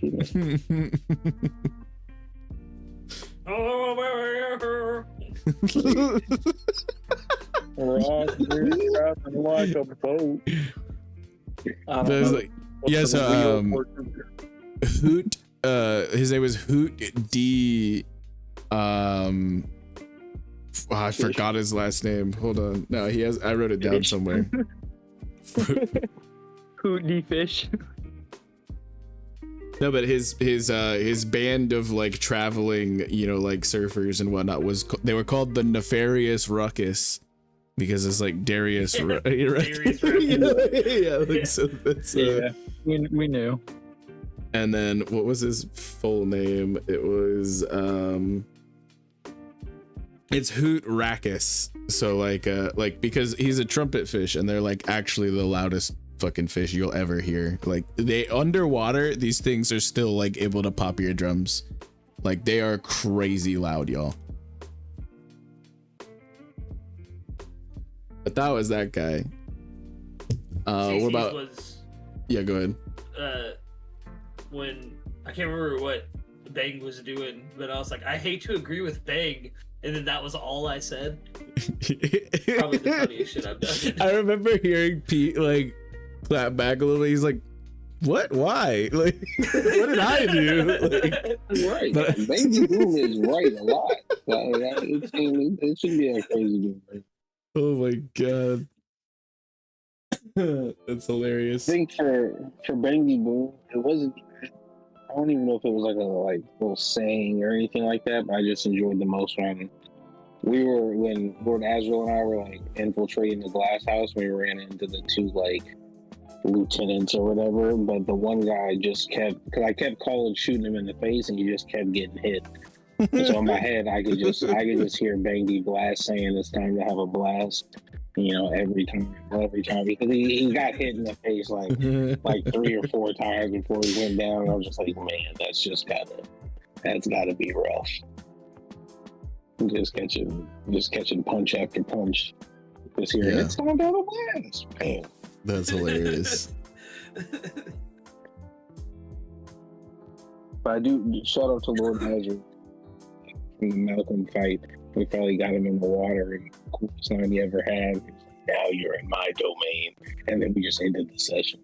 Yeah, that was actually that was fire cool as hell. I was actually just gonna bring that up too. I was like, would that be Lord Azrael's like top line in character? Or like everyone I think that one was really cool, but I'm a more goofy kind of guy, so Probably Cowabunga when I jumped off that cliff. I'm not gonna lie to you. The cowabungas are pretty much always hilarious. Yeah. Yeah. But the domain thing is always gonna be like it's gonna be like the nothing happened scene to me, or like it's really just really cool. In my head, I just picture like a barely conscious Malcolm, and he just looks down and he sees like two glowing eyes. I'm like, forearms coming out. I think my actual like legit answer, like my favorite bit that I always do every time I'm in character as this NPC and this bit comes up, I have the biggest smile on my face. It's when like Russ like is like going in a tracking mode and he goes to taste the dirt. Like it is every iconic. time he does that, as the doctor and the crew, I look at him like, "There's no way you're healthy." It builds immune system. Come on, like. No, that is see, actually my favorite bit. I definitely can feel the smile from you whenever you go say take 1 point of unintentional damage for whenever Big Azrael claps people on the back. I can feel the smile on your face whenever you say that, and it slowly started diminishing every time that he tries to do it to Dill now, because just uncanny dodge. I can't take half of a point. No, yeah, you'll hear me be like, and you take 1 point of. Oh. Okay. Never mind. Like, but in character, my favorite quote that I've said as Dill is the Jack Sparrow line of "Why is the rum always gone?" Crazy. We got one from Scarlet. We got one from Davos. What are y'all's favorite things that you've said in character? Oh, Dill was gonna say Alfred Grabber. Or... Everything I've said in character. Yeah, like if you had to pick one thing, what's your favorite? I mean, and it can't be Balincc. I'm gonna put that right now. It can't be Balincc. Like, bruh. That's a good. I'm not gonna lie. For the fact that it will probably never lose its, its moment, I would say when me and Taji stole the beer, we ran. Oh no! No way! That's your favorite thing you've said in character. That should have it's all types of things, but that just comes. Oh my god, that just it hits home, bro. That should have had like a 2.5 month like fallout, like following it and shit. Like that is crazy. Wild. What about you, Mikey? What's your favorite thing you've said in character as Davos?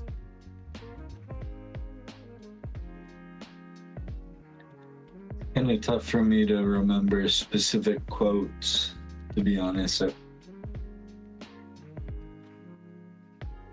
Takes me to remember anything specific, but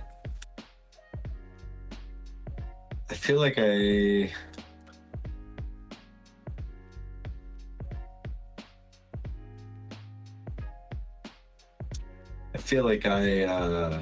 could just like in a general sense say that I really like the dialogue I have with like Dalt as an NPC to player and as like a player to player. I mean, I love interacting with everybody, but I would say I enjoy getting to building moments with Pete and like with Bang. Like I love Bang. Yeah, you're coming in no big hella quote choppy. comes to mind. Damn, I'm trying to break it up to. No, you're good. I get the gist of it. But if you can't come up with a direct quote, it sounds like somebody needs to do a rewatch. That's crazy. Like, it is long overdue. Some of those earlier sessions absolutely goated. I think that's everybody as far as like their favorite quote in character. We are getting to the we're at the 3 hour mark, so I don't know if we're gonna do any more unless you guys wanted to like shoot one out, like shoot a question pretty quickly. But we'll probably go to outros and we'll just hold on to any questions we had for next one. We typically like to do these SBSs, like I said, around the time that Oda like does like his SBS stuff whenever a volume is released. So this was lining up kind of with volume 110 of One Piece. This is volume 5 of the Scarlet Pirates wrapping up, and yeah, starting a new arc next session ish, yeah, pretty much, and starting a new volume. It feels like a great time, you know, to end on this this kind of setting and move on to bigger, better things. New crewmate, the ship is, you know, it like it's so much shit happened on this island, it's actually crazy.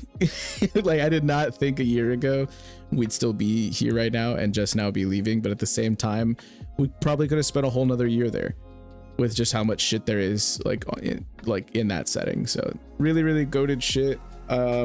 Wonderful questions from the chat. Thank you all for being here. Those of you that made it to the live. I had a question. What's up? Who would win in the arm wrestling match? Big Azrael or what was his name? Davos? Franklin Gilman. Franklin Gilman. I thought long and hard on this, and so their modifiers are extremely close. The thing is that Franklin Gilman, his arm wrestling arm is that of a giant.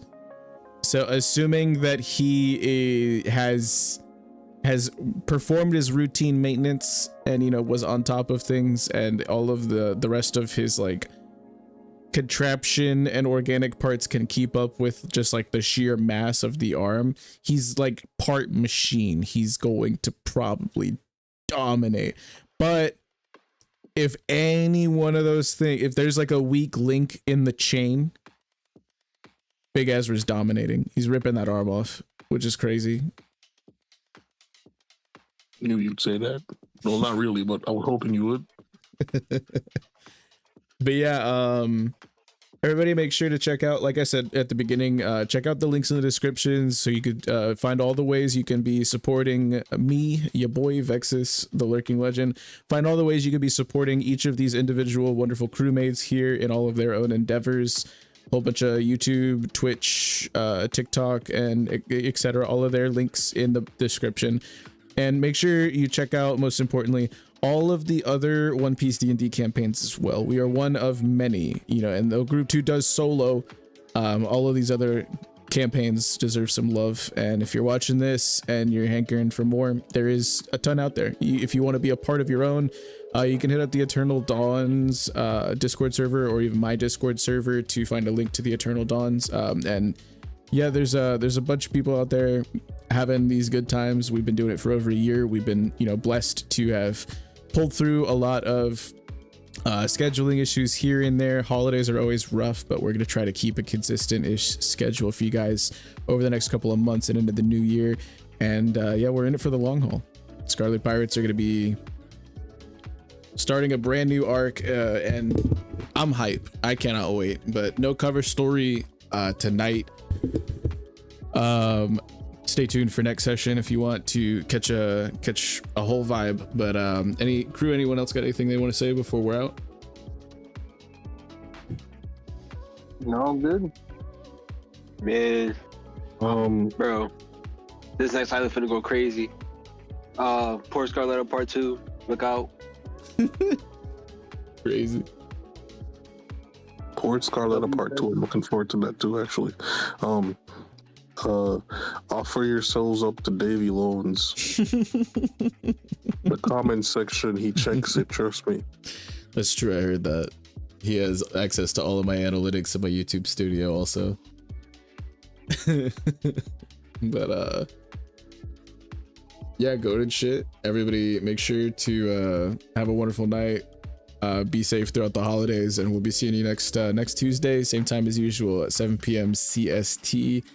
And yeah, take it easy.